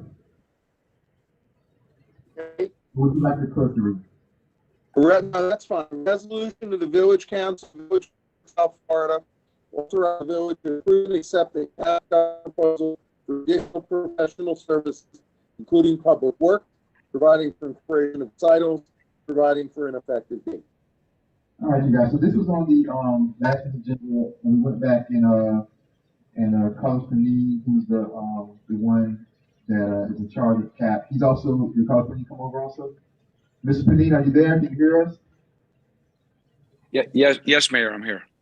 Okay, thank you. And so at first, last month, we had one proposal, and it was the building department and public works in one, and that was separated out. And now we have two proposals, two separate proposals, so things are a little bit more clear for the council. I'm going to turn over to Manager Alou, and then we'll have Mr. Panini chime in as the council has questions and comments along with Manager Alou. Thank you, Mayor. Yes, this item about the proposals that were presented by CAP government to the village for our municipal services related to the building department as well as public works department. We have been, as you all know, plagued with some staffing issues at this time of coronavirus. Salaries, no matter what the salary, hard to place staff in positions. And we've had a long-standing relationship with CAP. They always provide us fill-in staff until we're able to find staff. So we've approached CAP about taking over our building department completely, as they already run 70% of it. Our building official, who is here, Mr. Pedro Martinez, runs the building department. We have typically had one staffer who was an actual employee of the Village of El Portal in that position, but everything else was of service provided by CAP. This proposal would take into effect the fact that we would need to have a full-time building clerk and then some fill-in as needed. It would be ramped up for staffing to include another building clerk or at a part-time position until such time that the department is less busy. So with that, we have reviewed the proposal. Mr. Panini kind of separated out the proposals, public works being on its own and the building department being on its own, and it enumerates what those fees would be for. So Mr. Panini has already fielded a couple of questions, but he is available for any questions, as well as our CFO, who's here, our interim CFO, Chris Wallace, who's also reviewed the contract as well and advised me on those throughout. So if anyone has any questions, we're here to field them. Yeah, we're going to open it up to the council for questions right now. But first, let me ask this question. I know this was something that I think was on everybody's mind. So when we look at this and we see 100%, that 100%, I think we asked this last time, I'm not sure, but that 100%, correct me if I'm wrong, but that 100% is pretty much given to, it goes to CAP for the building department services. And anything that's left over is spent on El Portal's building department. I think that was one of the things that, and Mr. You might be able to chime in. I think that's one of the things that that we were asking earlier. Whereas it says 100%, but that 100% doesn't necessarily go into like CAP's bank account. That 100% is to be spent on the building the Village of El Portal building department. It's just that it goes to CAP because CAP will be running the entire building department of El Portal, but that money will be spent on the building department of El Portal. Mayor, if I may, this is Carlos Panin, and thank you very much for the opportunity. And I wish I was there. I would have enjoyed the festivities earlier on today. But 100% of the revenue is spent on 100% of the El Portal's building department, because it is our commitment to the village to provide all of your needs to run the department at the levels of service that we have discussed and that we will continue to do. It's going to be just a matter of improving things even further. We propose to provide electronic plan review. We have proposed that there is money in that 100% allocated for scanning services. We've allocated $12,000 of the revenues that come into the building department to be used for that. And all of these things are for the further improvement of the village's building department. We will provide, whatever hardware and software is necessary to run an effective and an efficient, and especially a transparent building department. So all of that is taken into account. Thank you. Thank you. Councilor. Yes, Councilor. I want to start questioning. And it's very simple. I have several questions. Didn't hear the village attorney give us any advice in terms of what this proposal, what's the real concern about the proposal where someone's spending or getting 100% or whatever, which tells me, this is what it tells me, and I could be wrong, that whatever, anything that goes wrong where we would have had to be concerned about it, the village manager would have to be concerned about, we don't have to be concerned about it. And that this person, the building person, is working part-time, and that bothered me a little bit. And I'm giving you 100%, but I got a part-time person, and I've got a tech here, a maintenance, full-time maintenance technician, who's got to be really skilled. I don't have a problem with that $45,000 going to that person. I have a problem with $126,000 minus the $45,000. That's what I have a problem with. Also, and Attorney Geller, you can come in whenever you like. I'm curious as to, this was bidded, right? This was a bidded project, right? Or no? And should it have been? That's the first question. Well, let me answer that one first, if I might, Councilwoman. It was not competitively bid for the additional services. My understanding, if I going back many years, I think there was some competitive proposal when CAP was first hired. And as I said last time, you have an existing contract with CAP, and there is no legal requirement that you put out some competitive requirement for the additional services to be rendered. It's not to say you couldn't, but where you have a valid contract and all you're doing is choosing to expand the scope of services, I don't see any legal requirement that you have to put out a completely new bid when you're in contract with this company already and you're adding on to the contract. All right. With that said, Carlos, are you there? It is Carlos, right? Yeah, Carlos. Are you there? Mr. Padin, can you hear? Yeah. No, yeah, I was muted for a while there. I can't control that button. Yes, hi, Councilwoman, how are you? Allow me, I have a few questions, and then after that, I'm going to be able to move this. Absolutely. Do you have other cities that have 100%? Or are we the first ones?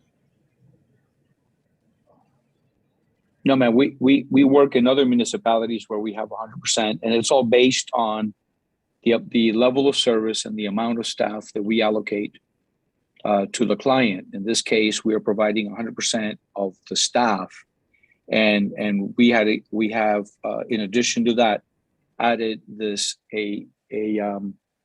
allocation of $12,000 of the revenues to be utilized for scanning services. That's an annual number. And and like I mentioned a few minutes ago, we are providing all of the computer, in other words, all of the hardware and the software to bring the building department to the next level. Will this also include providing quarterly reports on the activities, including the stats that go with that report? Yes, ma'am, that's correct. Okay, you know where I'm going, right?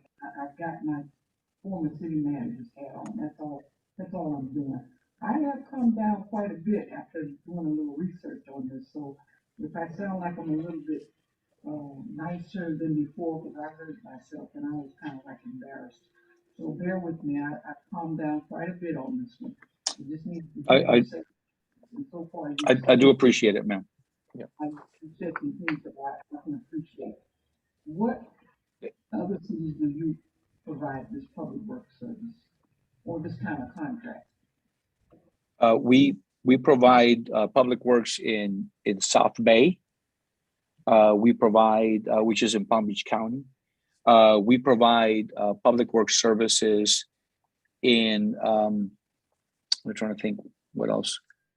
I have one of my managers on the line as well. I don't know, Carlos Del Pino. Are you on the line? I know that we provided for the city of Fort Lauderdale. I know that we provided for the city of Miami as well, under hourly contracts. Yeah. Okay. I appreciate it. Thank you, ma'am. Services associated related high populations are more likely to be privatized. So we're very little. The advantages of outsourcing the department is that we can bring the expertise that you would need on a daily basis. And for example, I mean, let's talk about the collapse of the tower and the unfortunate accident that occurred. We have a number of our employees that are certified as structural engineers in Miami-Dade County. That have experience in high-rise buildings, and I'm not suggesting that El Portal has such structures, but any structure that falls within what is called the 40-year recertification, we certainly have experience on that within our company, and any other exclusive or complicated issues, we can address that within the scope of our services. And this is something that if you had your own department, you would have to go outside of your department to find some of these expertise. That's the answer I'm looking for. You're also covered from the point of view of vacations and sick and leave and so forth. All of that is covered because we have a level of service that we will maintain in the village. Yes, I understand. Your maintenance technician. Would it be fair to ask if you're looking at the $45,000 for this full-time worker? I'm sorry, ma'am, I didn't hear the question. I said, would you be paying your tech, our tech that's coming from you, the maintenance technician, at least $45,000? I don't really care about the other number. I care about that person that's going to be on staff here in the building doing what needs to be done, and I've already done the research on them. And I suspect you're sending someone with much skills. Yeah, we had the madam manager had given us the scope of services for that individual, and we have submitted that same scope of services in our proposal. In other words, there was a job description for that individual, and that's what's included in the proposal. I'm not sure if that answers your question. I'm sorry, ma'am.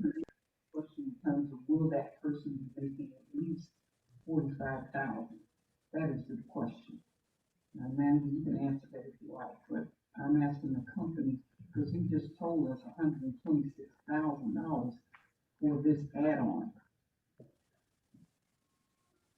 And if you're gonna have a real maintenance tech and not a janitor, that's the lowest of the salary in Florida. So that's why I'm asking that question. If that's proprietary, I'm sure the attorney will let me know. That's not to be exposed, but that's public funds, so I'm thinking that ought to be exposed. Ms. Panini, do you understand her question? I'm not sure that I do. I can tell you that we pay.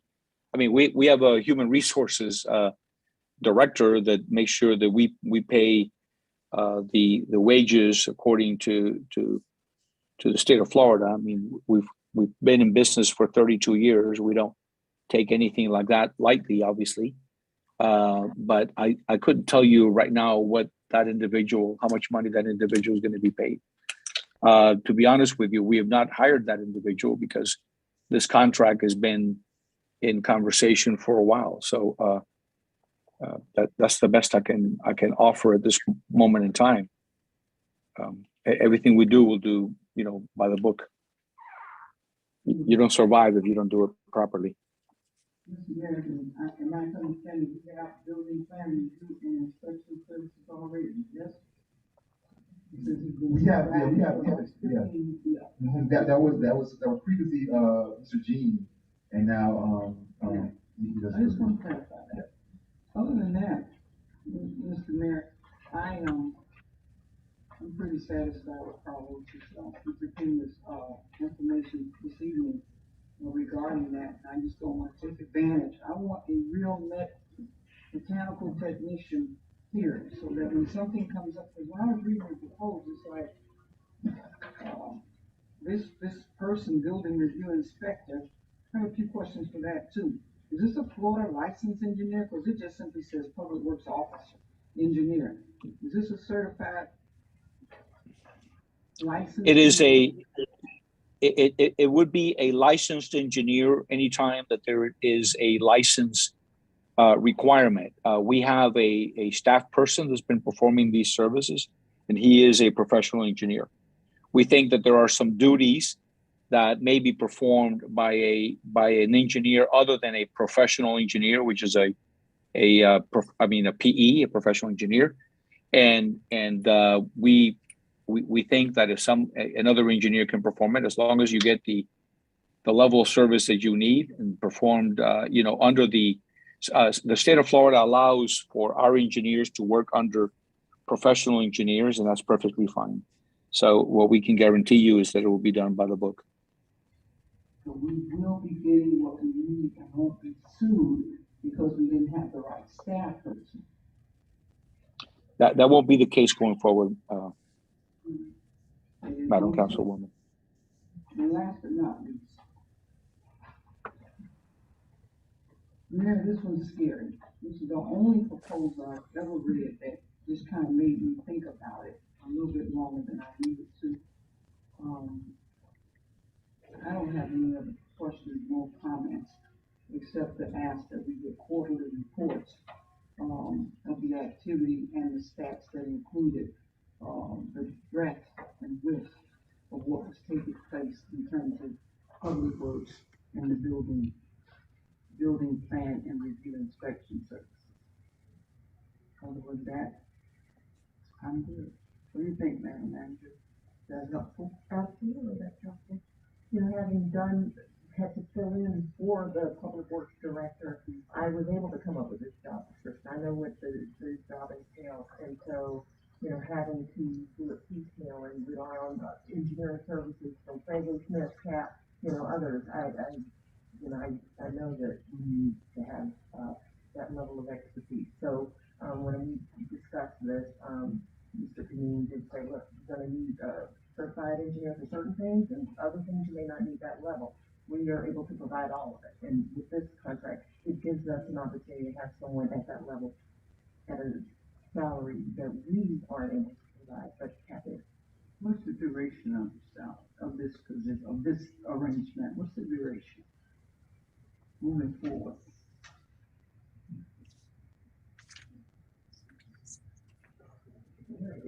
It doesn't say, so. No. It is tied into, Madam Manager, it is tied into the original contract, and I am out of town, as you know, and I don't have the paperwork here, but it's tied into the original contract. Maybe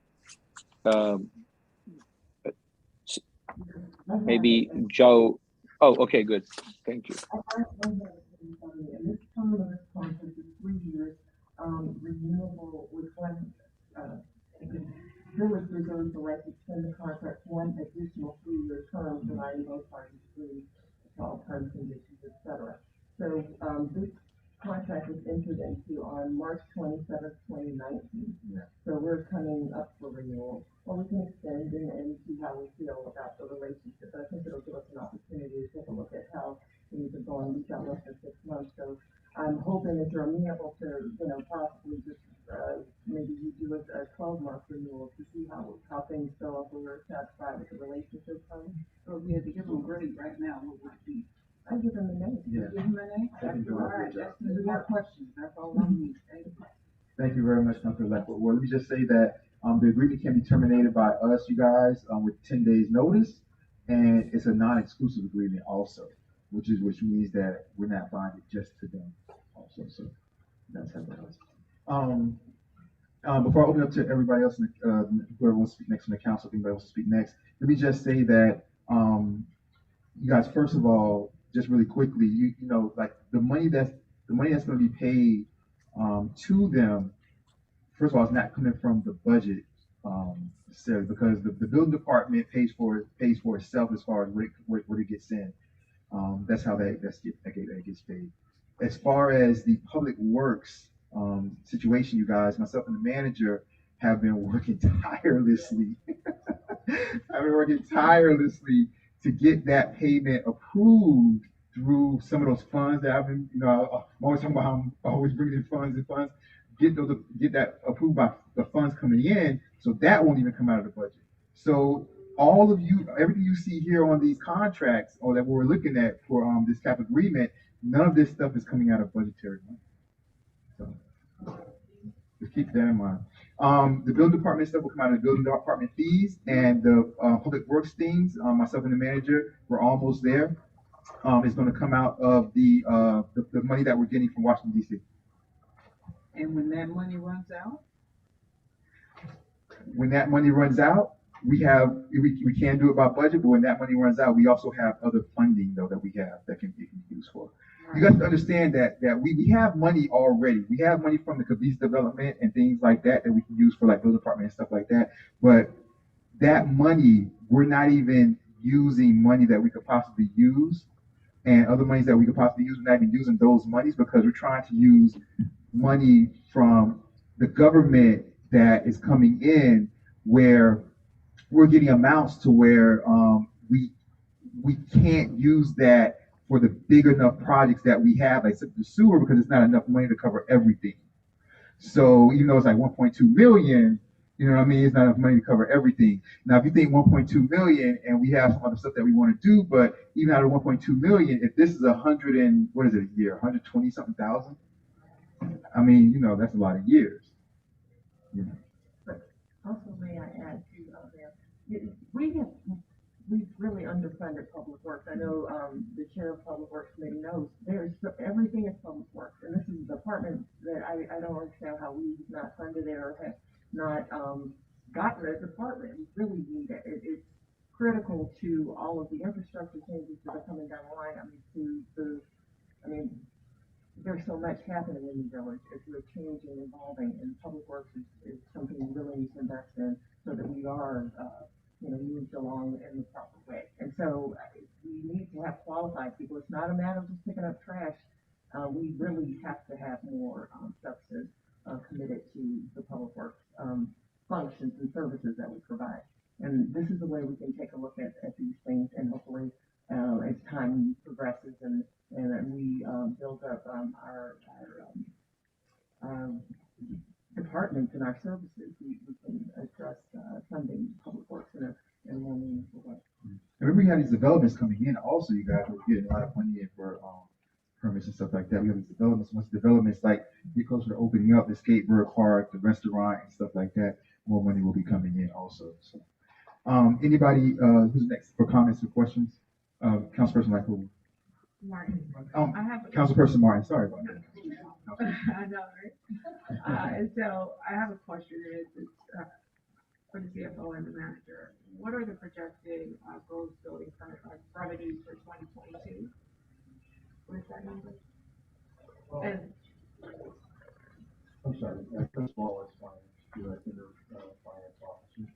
So it's a good question. And whatever projection, I will tell you after like almost 4 years of this, that the project building permit revenue is a crapshoot at best. I mean, if you'd asked me during right at the dawn of COVID, if building permit, I would have thought building permits was tank. But they did the opposite, that people took that opportunity to renovate their house.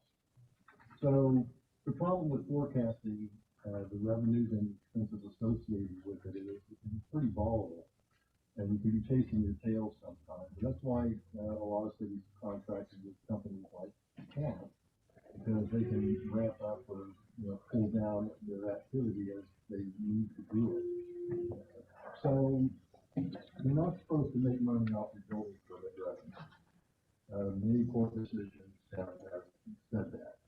But if that wasn't enough, a couple of years ago, the legislature actually codified what courts always said, which is you can't make money off the building permit revenue. It has to be used for your building permit services. So this year, in the current year's budget, we isolated the building. We took the building department activity out of the general fund, put it into its own little special revenue fund, and we forecasted the revenue at $213,000. But, I'm not going to hang my hat on that. It may be more or less than that. So the thing about an agreement like CAP, where you're getting the permit revenue, let's say there was excess revenue there, and there was more revenue than expenses, and you couldn't figure out a way to spend it in the building department, you probably have to lower your building permit fee, or refund. The statute actually mandates that you refund, which would be a nightmare, the excess permit revenue. So here, the vendor is taking a risk. They have to staff up, so they got to put a permit clerk here all the time. They have to devote some building inspection and plan review time. And if the activity drops off, they still have to provide that service, which means they can be upside down on a contract just as well as they can be over on this contract.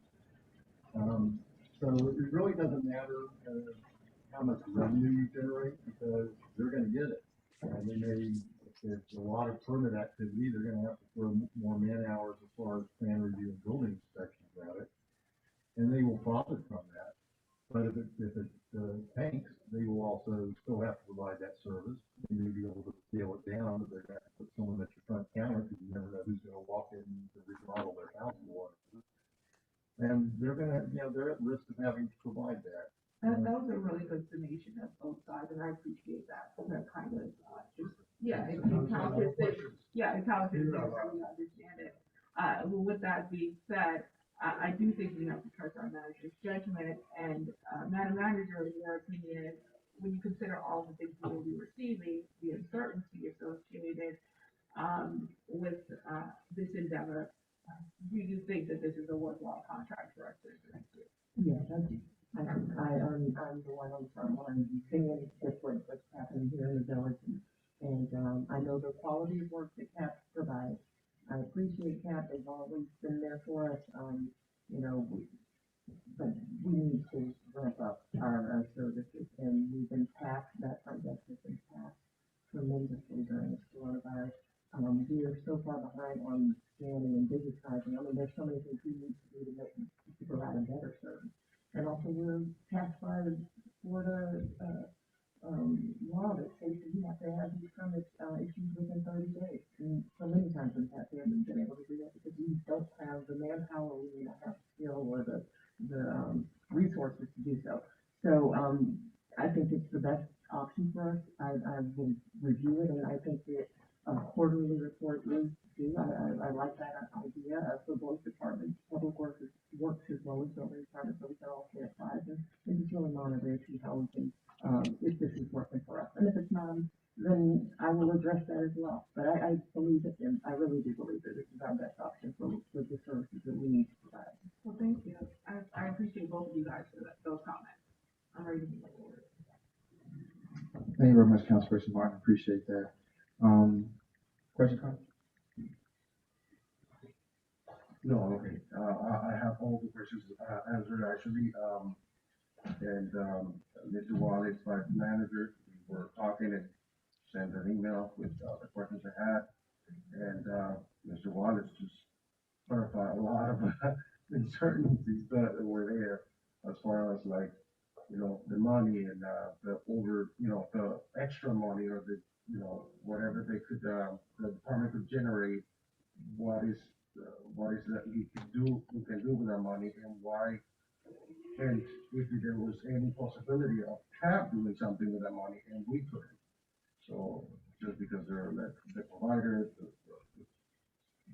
third party service or whatever. So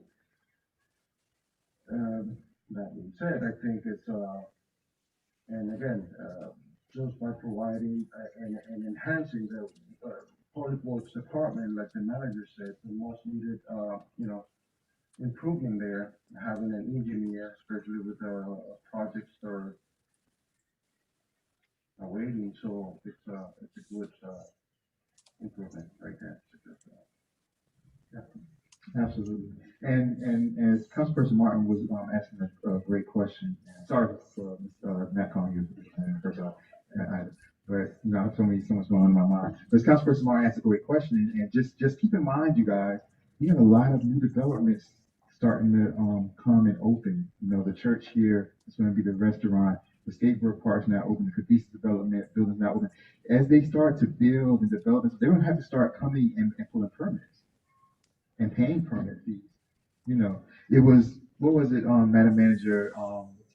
Once we put the permit fee schedule, when we redid the whole permit fees because the other side didn't have like what we needed before. Once we did that, I mean, the day after those permit fees went into place, Cavista came over with a check of, well, how much was it? Pretty significant, right? So these developments, we have a lot of developments starting to go on, so there's going to be a lot more money coming in. I'm just saying to say that I think Councilperson Martin, for a question which was great, is that I think things will be looking more, more like sunshine than like rain over the next couple of years. I think so. Yes, and I'm sorry, and another great question was about the financial statements. Like every 2 months, I had asked the manager if we had any cheat sheet or any financial statements from the foreman on a monthly basis and see how how much is in and what and that'll be great. So to have that available. So to be clear on how that actually works, the money will come in. You will book that money. You'll be in charge of the money, and then you'll write. Basically, they'll have to invoice for what they collected, and we will pay them. You have to account for the revenue and the expense of it. So the money will come in. They'll know how much comes in because they'll be doing most of the initial paperwork on it. It'll go into your bank, and you'll turn around and write them a check. So you'll be, in charge of that. Thank you very much, Councilperson Perella, Councilperson Mark, Councilperson Michael. You all got a question. Vice Mayor Urban on the floor. Yes. So I agree. Most questions have been answered. I do shockingly have 2 remaining questions. My first is for Mr. Wallace. My second is for Mr. Panini. Mr. Wallace, would you think that this contract, with the addition of the services, because I know we have an existing contract, would it complicate or would it simplify, or are you neutral in what will happen in terms of the ability to successfully accomplish things going into correct line items, specifically as it pertains to future audits? I know that we've had a huge part of our headache in the past has been someone who would be able to correctly place things in the correct line items kind of from the beginning without having to be, fact checked or proofread essentially. So in that regard, do you think that this activity that we're proposing would complicate or simplify that process? Regarding the building department side of it, it will simplify it greatly, actually. Regarding the public works side of it, it will simplify it in some regards as far as, I don't have to deal with payroll, so that's plus.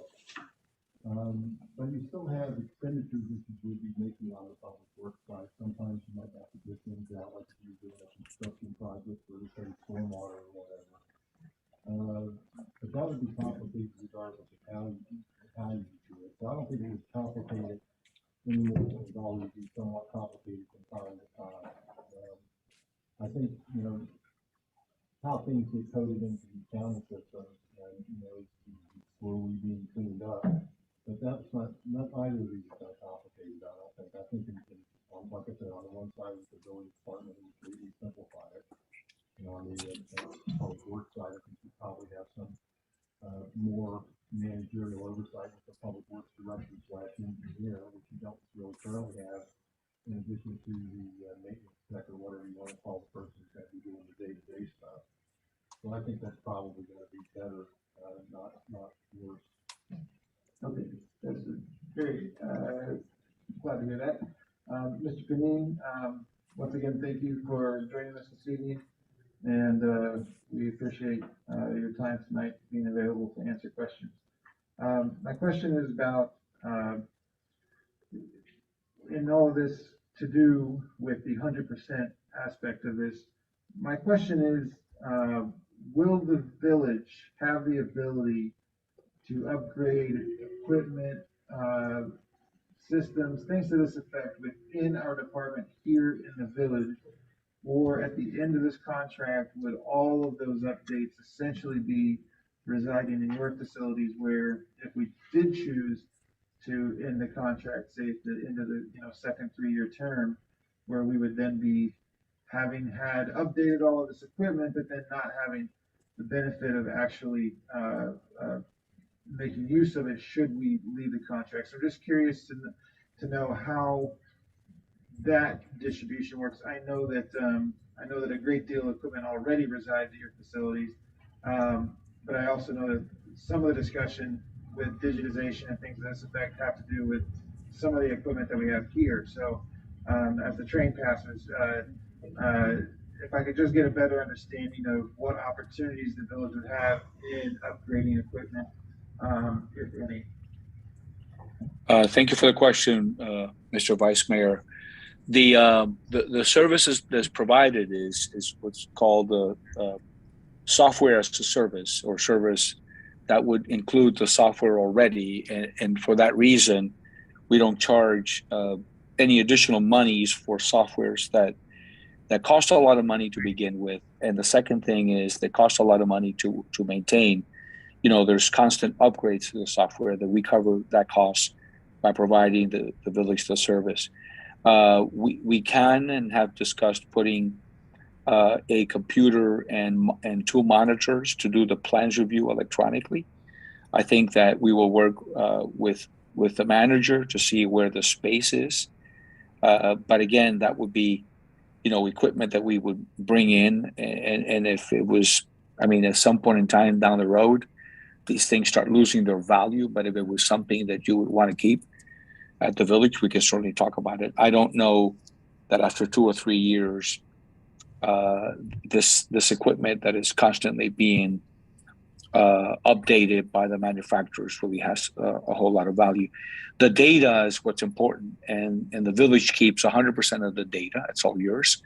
We will keep it in our cloud, and there is a redundancy for you to keep it there as well in case you have any kind of public information request. So that's pretty much how it would work. Our inspectors are going to use tablets to go out and do inspections. We have those tablets. If there was if there was a desire to keep some tablets, we could certainly accommodate that. By the time you look at that 1 or 2 years down the road, we're going to be replacing them anyways, because they keep getting better. The cameras keep getting more and more sharper and so forth and so on. So, I mean, we don't see that as a big deal. I mean, if there was a need on behalf of the village to want to keep some of that. Okay, yeah, that all makes sense.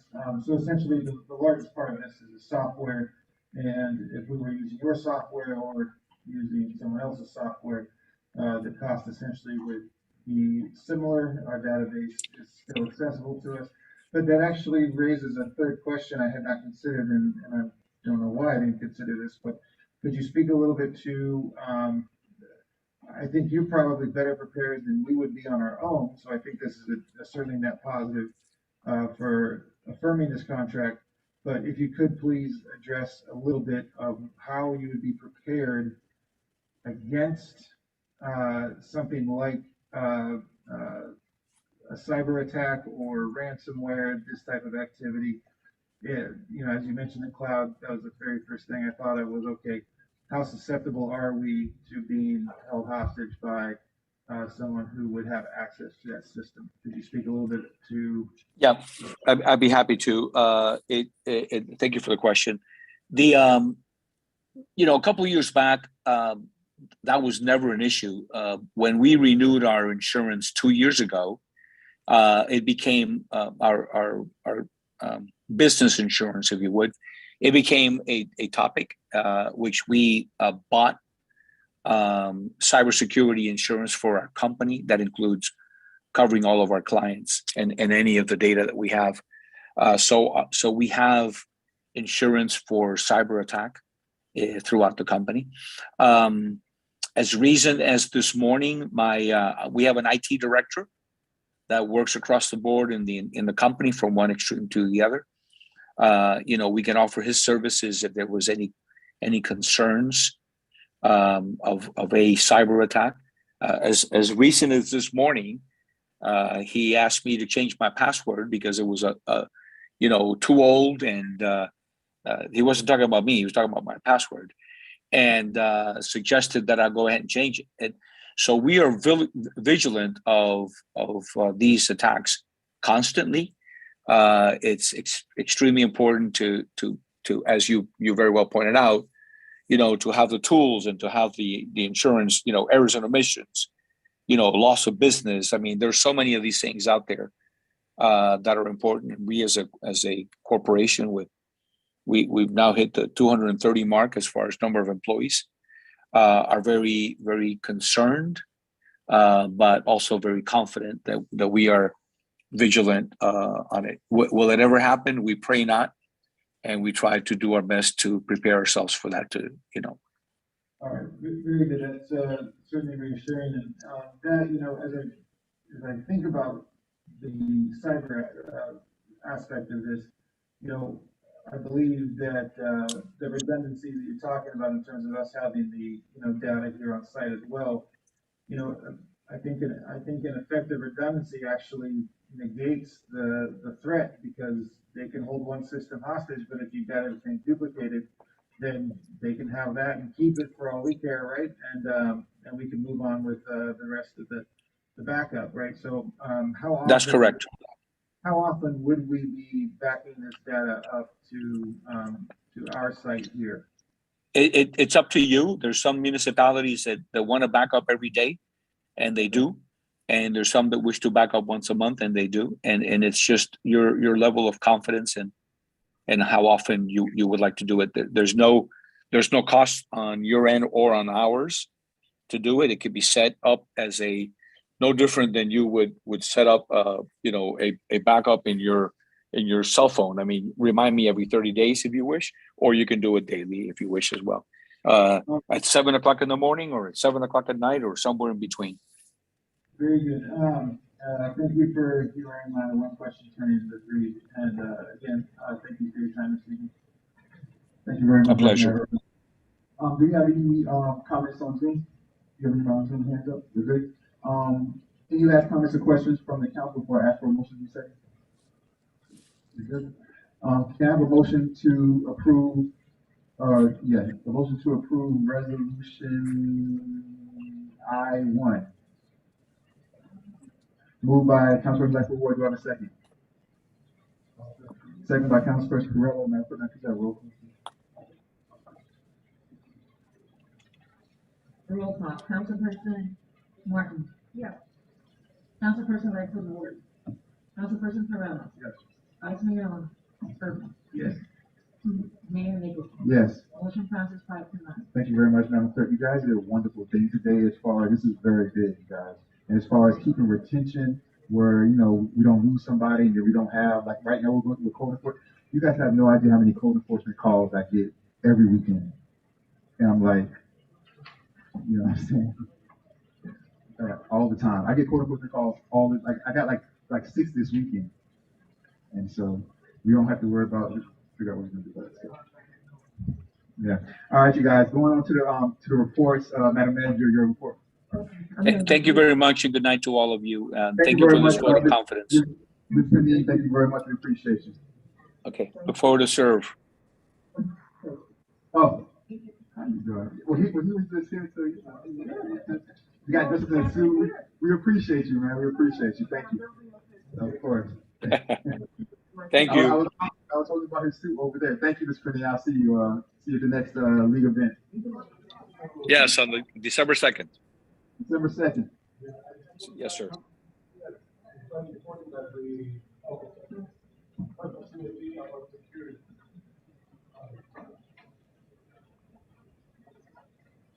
Wanted to add one more thing about security. That's very important. That CAP has given us all training just recently, in the couple of weeks, couple of past weeks, on how to defend every employee, defend ourselves on spam, suspicious emails, phone calls, people walking into the office and anything that, because that's the way we get the ransom. The human factor is very important, not just the back of the operators. Just wanted to add that. Thank you very much. I feel secure already. All right. Take care. You guys have a wonderful night. Thank you. Thank you for coming. Thank you. Madam Manager. I'm going to be very brief. It's November 16th and we're only halfway through the month. So my report is very short for this month. Or my report is very short at this moment, but it won't be short for the month, and I will provide you the full report later in the month. But as you are aware, we've discussed this month I've been mostly concerned with staffing, buildings, department complaints and concerns from residents, as well as code enforcement complaints and concerns from citizens. So I am working with the staff we do have. Trying to address where we have lack, and you know, the passage of this item is going to be so tremendous for us, so that we can now, you know, work and staff these departments that are critical to the work that we do. So I'm going to defer the rest of my report to a later date, but I will be providing that to you, all members of council, at the end of the month.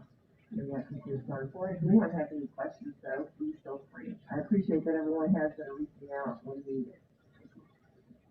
Thank you very much, Madam Manager. I appreciate that. Let me just say, I'm just say a couple of things, you guys. As you guys know, the last couple of meetings, I haven't done my report because the meetings ran late. It's not like it's early right now, but I do want to say a couple of things, and I will try to always spread my reports out amongst numerous meetings, so I never keep you guys long. I do want to say really quickly that the past couple of days ago, Madam Clerk, one of our former officers did pass away over the weekend, Mr. Romero Juarez, and he was always smiling, Madam Manager, whenever you would see him. He was such a nice guy. He was always smiling, and he has a baby on the way. Used to work here, and he just passed away a couple of days ago. It was interesting because I got that call late at night, and you know what they say when you get that call late at night, it's never good news. And so, just want to say our hearts, you know, go out to him and his family. His you know, child was not even born yet. Born in December. Thank you. Yes, I was remiss in not mentioning that. You're right there. That was a hard hit for the department. Officer Warriors was a very gentle and kind officer, very dependable, everyone so well liked and respected, always very professional, always carried himself very well. And I'm very sorry to his family and his unborn child. You know, prayers for his family. Madam Clerk? Yeah, that news came to me. I'm actually still in shock. Like, I don't know. I've worked with a lot of the cops and closely with them and, you know, talked to them. And he was one that he always remained above the drama, above it all, respectful. He came, he did his job, and he left, and he was nice to everyone. It's a big loss. It's a big loss, and his family and his unborn child is in my prayers. Hopefully everything goes. Thank you, Madam Clerk. There's a lot that goes on. You know, it's interesting because we were up here doing before with the Chief Magnuson and the Chief Mendez. You know, myself and the clerk, we were kind of like going back and forth because police officers here were like, should we mention it? Should we not? You know, it's hard decisions, you guys. You got to. It's just, this stuff is not easy. I do want to say that I will be talking about this more a little bit next month, but keeping the same kind of like subject matter. I've been going to, you know, a significant amount of funerals for Albert Child residents. Recently, I've been asked to go. I've been going and speaking at those funerals, and so I just want to, you know, say to the families out there, I'm trying to plan something a little special for them at the end of the year. I think at the end of the year, I want to do something like just quickly recognize all of the Albert Child residents who have passed away over the past year. You know what I mean? Since next meeting is December, I think that should be the meeting where I might put that together and do something like that. Just read their names off really quickly so that before the year ends, we just kind of recognize that. So I just appreciate all the families that have been inviting me out, and you know, it's something that I don't look forward to going to, but I do appreciate the families having me there and inviting me in as a military family. So thank you for that. The last thing I do want to say, you guys, is there's this thing which I know you guys might have heard of.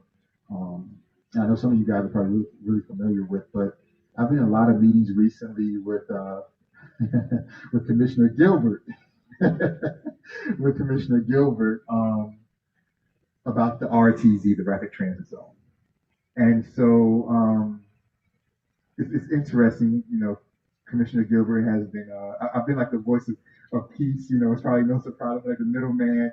Commissioner Gilbert has been in a lot of, you know, heated discussions about this with the other mayors of other municipalities.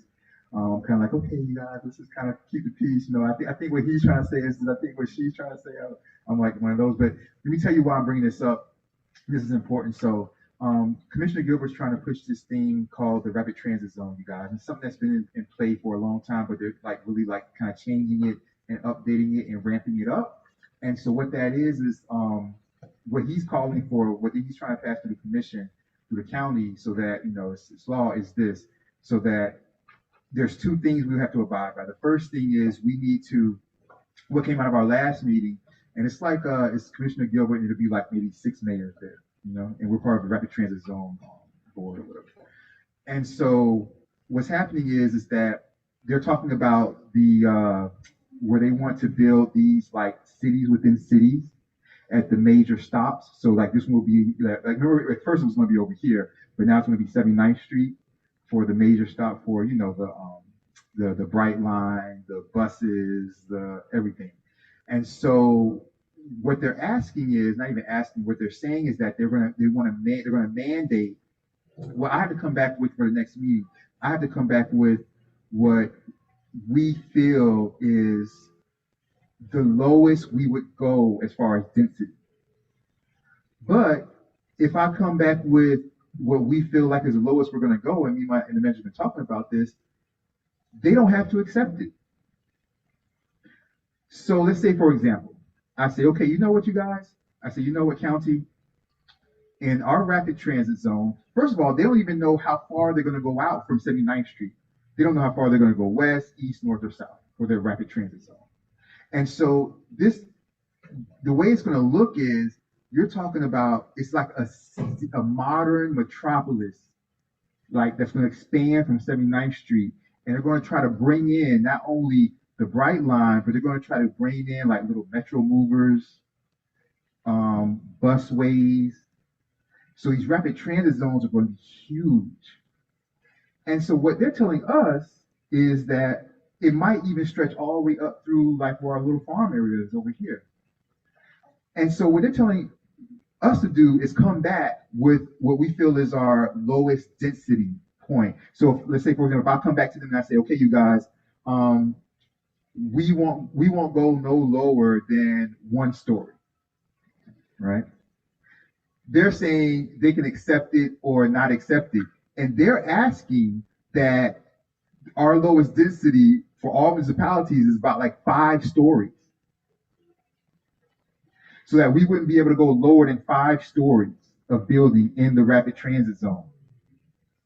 And that's part one. Part two is they're saying once that's decided by them, this is agreed upon between us and them, but they get the last say.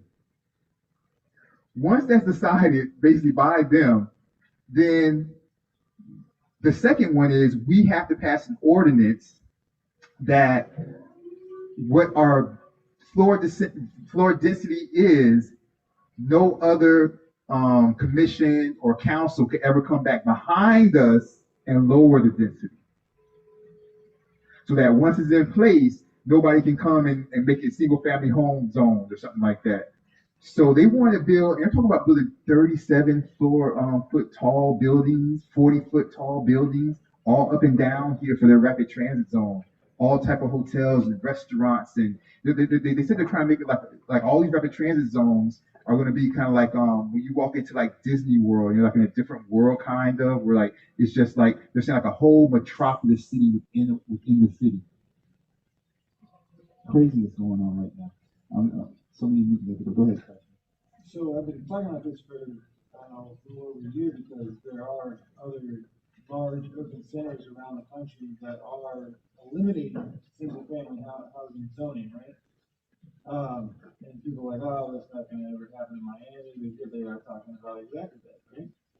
So my question is, has anybody considered what the consequences of waste is? Has anybody considered what the consequences of water usage, right? Has anybody considered who this is going to benefit in terms of only outrageously large developers, right? And literally have everybody beholden to the terms that the large developers give us. And so in all of this, what I would demand would that be, okay, fine. So if they're going to steamroll us on the density, my demand would be that low-income housing be part of this entire project. If they don't have a contingency or a requirement for a certain level of low-income housing within this, then I mean, it's beyond short-sighted. And so, if I'm going to get steamrolled on density, if I'm going to get steamrolled on the waste that's going to be produced, if I'm going to get steamrolled on, are these public transportation systems they're bringing in, what's going to happen to the air quality, things like this? Will they be electric? And even at that point, does that mean we're going to have Turkey Point putting more radioactivity into the bay? And so what are the consequences of the resources that are already limited in this swampland that we live in? And so if all of those things are going to be taken out of our hands, then maybe the only thing left really to fight for truly is we just have a very desperate and genuine need for low-income housing. It has to be part of the discussion, and if it's not, then Disneyland wins, and we're all going to become fully plastic. So they're looking at ultra modern apartments. So they're not really looking at low income housing. Let me just say. Look at casinos too. I mean, it's ridiculous. Yeah, let me just say this. Once this happened, you guys, myself and the manager, we are in discussions with. We had so many people reach out to us about this area and stuff like that already. But we're in discussions with Preservia, Juan and Camilla, and we'll be reaching out. And we've been having a lot of meetings with Levine Cava's entire staff, as I think I mentioned before, so that we could try to protect this area over here before they pass what they pass over there. And so we're trying to work hard to do that. Go ahead, Councilman. I have a few comments. Don't we have already our charter, the 6 floor plus 2, the density of Yes, we have that, we have that. but it's not approved at the county. They don't care about that. They don't care. No, That's- I understand. No, I'm not going to ask you. I'm just saying, like, no, actually, we have that, but our charter was not accepted by like a county resolution. I mean, our like that part in our charter wasn't accepted. Like it's recognized, what I'm saying, because it's our charter, but that part is not like accepted as like a separate resolution or something like that from the county, so that they can't supersede. So you told me that if they decide to pass that, somebody can just buy a house over here and build a high rise? Once their zone will take precedent over. Yeah, I'm very familiar with that because they actually went through in the area of Biscayne Garden and what they want to do. Commissioner Gilbert and Monestein also were very and I can tell you, the commissioners in Miami, they don't care about high density or this population being actually the areas being overpopulated. They just approved the zoning in that area, and it's more than 1,500 units going in a less than a mile radius area. So we're just the streets are not wide enough. The traffic is insane already. So they just approved rezoning of that area of being a high density area. Despite the fact that it is very, I went to those meetings. And the residents, the home owners in that area, when they're prepared with statistics and everything, then they just don't care. Miami has some of the best air quality and water quality in the entire country right now. However, there's already been an expiration date put on the water quality in Miami-Dade County because of the usage versus the supply, right? It destroyed the Everglades, so all that clean water is gone. Literally, the Everglades is what provided us with the clean water. We killed the Everglades, and so that they've already put an expiration date on clean water in Miami, right? So what is it like? There's a very real discussion about the resources are not in Miami-Dade County. We've already done our best to destroy what's here, and then the water, the air quality is one of the best in the country, largely because of the ocean breeze, right? But also because we're not as populous as other parts because of the western boundary. And so now the western boundary is becoming a problem for developers, so we're going to go vertical.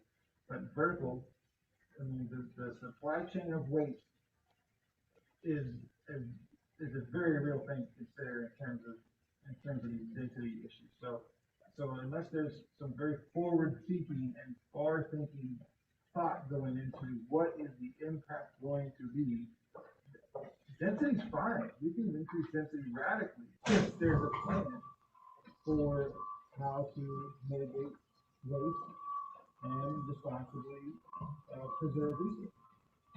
Yeah. Thank you, Vice Mayor Irma. You guys, I just think that, and I've had a pretty good working relationship. Not even pretty good. I had a great working relationship with, Commissioner Diaz, with Commissioner Gill, Commissioner Monestein.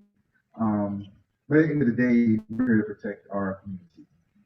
Like, that's first and foremost. No matter how much of a relationship I have with them, no matter how much we get along, how many great conversations we have and things like that. And I've been at other meetings with them, which are going really good. They're on our side. But at the end of the day, no matter what, we're here to fight for our community first. And so, if I have to go against individuals who I respect, I've had a good relationship in the past. If I have to go against them, then that's just what it is. Because that's what we got to fight for. The Elbert Child first. Elbert Child comes first, you guys. But that's it for yes. Go ahead, Councilman. Absolutely. Is it possible we can have a presentation by the county come and actually say what's going on as opposed to speculative? And I want to validate you. That's the first thing. Because when you're in the fight, you're all going to be down there with you. And I want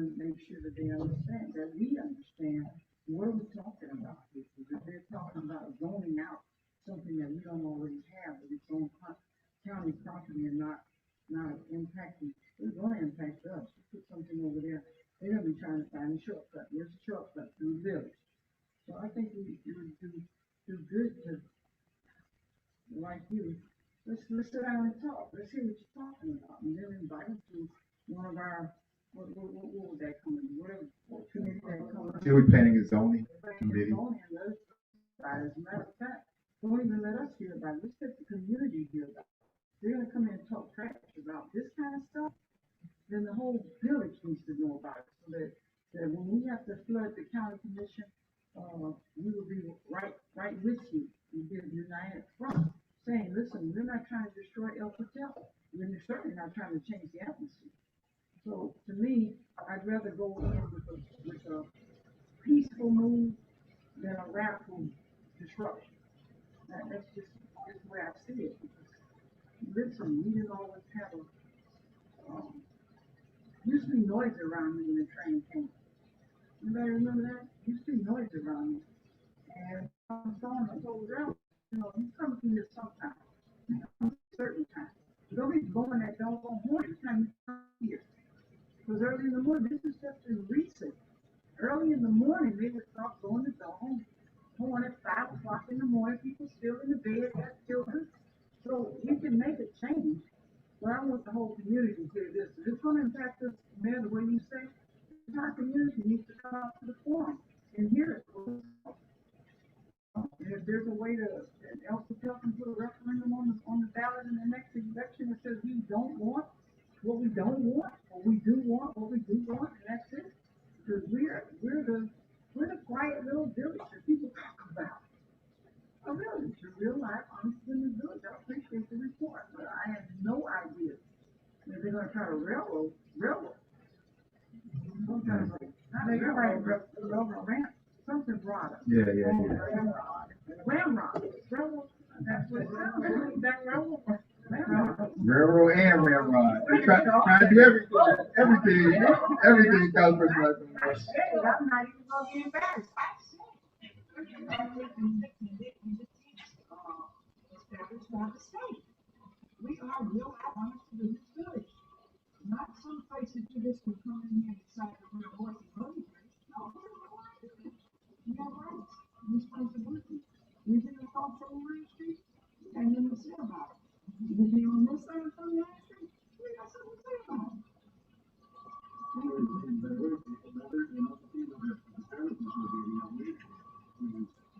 Instead of saying affordable housing, workforce housing.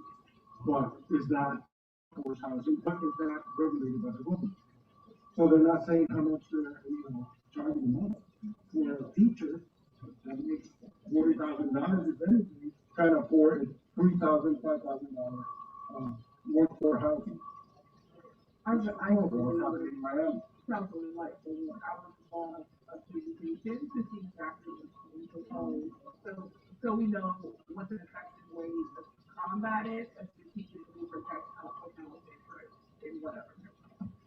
Yeah. We got the attorney on the line. Joe, you heard about this? I think I'm still looking at it, right? Put it on the top. Yeah, I think he's looking down. You may not be. Can you check this? Let me just. Okay. Attorney Geller, you there? Yeah, I think you're on mute.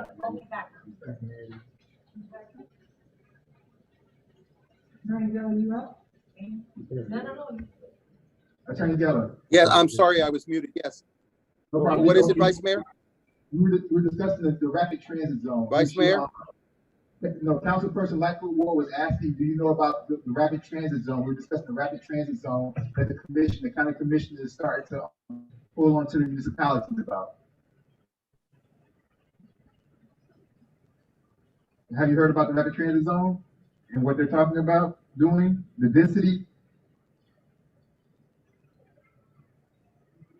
Are you asking me, Mayor? Yes. Councilperson Michael Ward was asking, have you heard about the rapid transit zone with the Miami-Dade Commission and what they're doing? With density level. I really have not heard very much about it.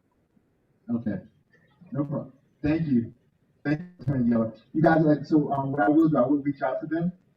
I don't want to give you guys any false promises. I'll reach out to them, but you already know to get them to go to their offices to meet with them is hard enough much as getting to come out to a municipality to do a discussion. But what I will do, if I can, I will push on that. And like I said in my state of bills, persistence, right? Well, I will push on that. But what I will do though is this: I can promise you, the next time they do have one of those meetings, I'll reach out to you all.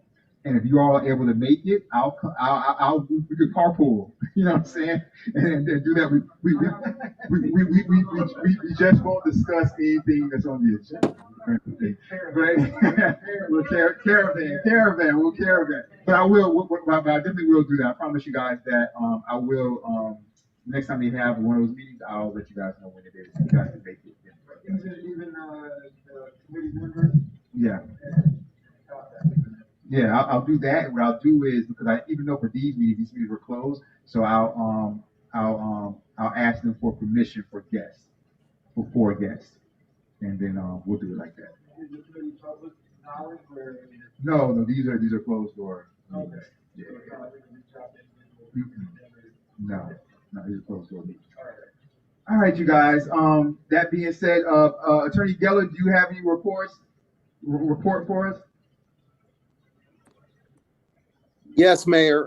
Very briefly, the only thing to report, we received an order from PERC on the matter that was brought by the new police union, by the Fraternal Order of Police, pursuant to a hearing that was held on Zoom between myself and the other attorney. They have approved the bargaining unit, and unless there's some change, they will authorize the bargaining unit to go forward and hold an election sometime hopefully by the end of the year. That's the only thing to report. I'm happy to answer any questions. Sounds good. Any questions for us? All right, hearing none, moving right along. Good and well for this time right now where anybody wants to come up and say anything you want to say at all, talk about anything at all, 3 minutes, name and address for the record. Anybody on Zoom? Already thumbs up? Thumbs up. All right, hearing none, moving to adjournment. Let me just say before we adjourn, my people at Full Moon, from now on, it will only be one of you here because we won't be doing the hybrid anymore. So we won't be doing the Zoom. We won't be having a second person anymore. So just want to say it's been real. It's been a good roll. You guys did a wonderful job getting us through COVID and all that type of stuff. We really appreciate all of you guys. And we'll be seeing you guys down the road. All right, thank you guys. Do I have a motion to adjourn? Motion to adjourn by Councilman Ward. Do I have a second? Second by Councilperson Martin / Councilperson Perella. it was a team for the second. The regular council meeting for Tuesday, November 16, 2021 is adjourned at 9:45 p.m. On Friday. But it's at 2 in the morning from 2 to 5. All right. Night, everyone. From 2 Night. in the morning to 5 a.m. I know that they'll know.